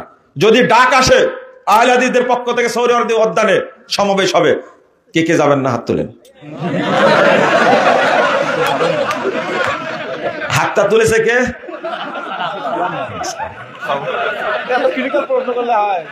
দেখেন আব্দুল সালাম ভাই, তবে আপনারা যাবেন মনে হচ্ছে, তাই না? সত্যি? না না, যখন ডাক আসবে আপনি আমাকে দাওয়াত দিতে আসবেন, তখন আমি বলবো এখানকার প্রধান অতিথিকে থাকবেন, এখানকার সভাপতিকে থাকবেন, প্রধান বক্তাকে থাকবেন, কার আয়োজন করবেন, কার ব্যানারে হতে হবে। আমার মধ্যে যত ইবলিস আছে, হ্যাঁ, ওই সমাবেশে যাওয়ার পথ এমনি বন্ধ হয়ে যাবে। আমার কথা তো বলতেছি, আমি তো আপনার সাথে একমত, আমি তো আমার কথাই বলছি। আপনি দাওয়াত দিতে আসবেন তখন আমি বলবো আচ্ছা ওখানকার প্রধান অতিথি কি হবে। আমার কথা তো বলছি, আপনার কথা বলেছি। শোনেন, একটা পোস্টার ছাপাতে গিয়ে 4 বার ছাপাইছি, শুধু নাম উপরে নিচে হওয়ার কারণে। কোনদিন এই বিপদে পড়েছেন আপনি? শেষে বললাম, একবার করলাম প্রধান অতিথি, আর একজন করেছে সভাপতি। তো বলেছেন না, সভাপতি করতে হবে। প্রথম করেছিলাম কি প্রধান বক্তা, সভাপতি একজন করা হয়েছে, প্রধান অতিথি একজন করা হয়েছে। তো বলছে না, এটা চলবে না, এটা আমাকে করতে হবে প্রধান অতিথি। কি প্রধান অতিথি? ঠিক আছে, করা হলো। যাকে সভাপতি করা হয়েছিল তিনি বলছেন যে ঠিক আছে তাহলে আমাকে প্রধান বক্তা করেন। ঠিক আছে, করা হোক। গুঁতাগুতি আর কেতকুতু এত বেশি, শেষে বললাম দয়া করে আসবেন, আপনার নামটা বিসমিল্লাহর উপরে দিব। বুঝেননি কথা? আমরা কত ভালো, চিন্তা করেছেন ভিতরে কত ইখলাস বলেন তো। আল্লামা আব্দুল্লাহ ইবনে ফজল রাহিমাহুল্লাহ, আল্লামা আব্দুস সাত্তার ত্রিশালী, আল্লামা আবু তাহের বর্ধমানী, আল্লামা হাফেজ আনিসুর রহমান, আল্লামা কি আব্দুর রউফ সালাফি, কত বড় বড় মানুষ বক্তব্য দিয়ে দিয়েছেন। যখন দিয়েছেন তখন শুরু করেছেন, কার নাম পিছে না উল্টা পিঠে লেখা আছে কিছু দেখতেন না। আর আমাদের মধ্যে এত শিক্ষা, এত দীক্ষা, এত ডিগ্রি, এত অহংকার। ডিগ্রি যেমন বেশি, অহংকার তেমন বেশি। ওইটাই মাপকাঠি হয়েছে। আল্লাহ যেন আমাদের অন্তর থেকে এই সমস্ত জাহিলিয়াত দূর করে দেন, বলেন আমিন। প্রতি বছর এই মাদ্রাসায় এমন হয়, প্রধান মেহমান অনেক বড় আলেমকে দাওয়াত দেয়, লোকজন অনেক হয়, কিন্তু প্রধান মেহমানের ওয়াজ শুনতে দেয় না। এর আগে শেষ হয়, সময় শেষ হয়। তাদের উদ্দেশ্যে কিছু বলবেন? বলবোই তো, যদি ফজরের সালাত কাজা হয় সব দোষ কিন্তু কর্তৃপক্ষের। কথা বুঝেননি? তবে শোনেন, মাদ্রাসা তো যারা চালায় তারাই বুঝে। আপনার বিরক্ত হন কেন? প্রতিদিন কি একটা জিনিস বলতে ভুলে গেছি, এই মাদ্রাসা এখানে যারা আছেন এই মাদ্রাসায় সবাই সহযোগিতা করবে, বলেন ইনশাআল্লাহ। মনে করবেন এটা আমাদের জান্নাতে যাওয়ার একটা ওসিলা, মনে থাকবে? এটা জান্নাতে যাওয়ার ওসিলা, মনে থাকবে ইনশাআল্লাহ। আপনারা এই প্রতিষ্ঠানকে ধরে রাখবেন ইনশাআল্লাহ, রাখবেন। দানের বিনিময়ে যে মাইক দিয়ে মারহাবা মারহাবা নিচ্ছে, এটা কি ঠিক আছে? ঠিক আছে। আপনি দিয়েছেন কি? যে প্রশ্ন করেছে তাকে জিজ্ঞেস করছে আপনি কয় টাকা দিয়েছেন? মারহাবা কেন? সারা রাত যদি দান তুলে আপনাকে বসে থাকতে হবে। আমি বলেছি না, দান তুলছে কার জন্য? আপনার জন্য, আমার জন্য, না মাদ্রাসার জন্য? মাদ্রাসার জন্য। আপনি বিরক্ত হচ্ছেন কেন? বিরক্ত হবেন না। যারা দান দেয় তারা মনে করে আরেকটু ফজিলত বলুক, আরেকটু ফজিলত বলুক, আরেকটু ফজিলত বলুক। আমার বক্তব্য শুনেছেন, দানের ফজিলতের বক্তব্য শুনেছেন আপনি? খালি একবার শুনে দেখেন, আপনি শুনবেন। পোশাকের ক্ষেত্রে কি কোনো বিধান আছে? সুন্নাতে পোশাক আছে কি? হ্যাঁ, বিধান আছে, বিধানের মূলনীতি আছে। পোশাকের ধরন ইসলাম বলে দেয়নি। বেনামাজি মেয়েকে বিয়ে করা যাবে কি? কখনোই যাবে না। আর মেয়ে বউ যদি বেনামাজি হয় কালকে তালাক দিয়ে দিবেন। কথা বুঝতে পারেন না? বেনামাজিকে কোনোদিন মুসলিম মনে করবেন না। আরে যারা শুধু রমজানে নামাজ পড়ে, রোজা করে, তারাই মুসলমান না? মেয়ের আকীদা ও মানহাজ যদি সহি না হয় তাহলে তাকে বিয়ে করা যাবে কি? নরমাল যদি হয় বিয়ে করা যাবে, কিন্তু একটা কুফরি আকীদা যদি হয় বিয়ে করা যাবে না। বেনামাজির জানাজা পড়া যাবে কি? আবার জানাজা, ওর গোসলই নাই, ওর কাফনই নাই, ওর জন্য কবরই খোঁড়া যাবে না। আমি একটা মেয়েকে ভালোবাসি, কিন্তু ওই মেয়ে আমাকে পছন্দ করে না, তাহলে আমি কি করব? ওই পাগলা মসজিদে যেও। তুমি পুরুষ মানুষ, আজকে পুরুষ মানুষের ইজ্জত নষ্ট করলে। আজকে তুমি ভালোবাসো, মেয়ে তোমাকে ভালোবাসো না, এর চেয়ে পুরুষের কচুর গাছের সাথে গলায় ধরে দেওয়া উচিত। সি সি সি সি, ইজ্জত নষ্ট করলে তুমি। তোমার উচিত ওই মেয়েকে বিয়ে করা। যদি তার সাথে কথা বলে থাকো অন্য পুরুষের সাথে, তার বিয়ে করা হারাম, তোমার অন্য বিয়েকে বিয়ে করা হারাম। ওর সাথে প্রেম করেছো, ওকেই বিয়ে করতে হবে তোমাকে।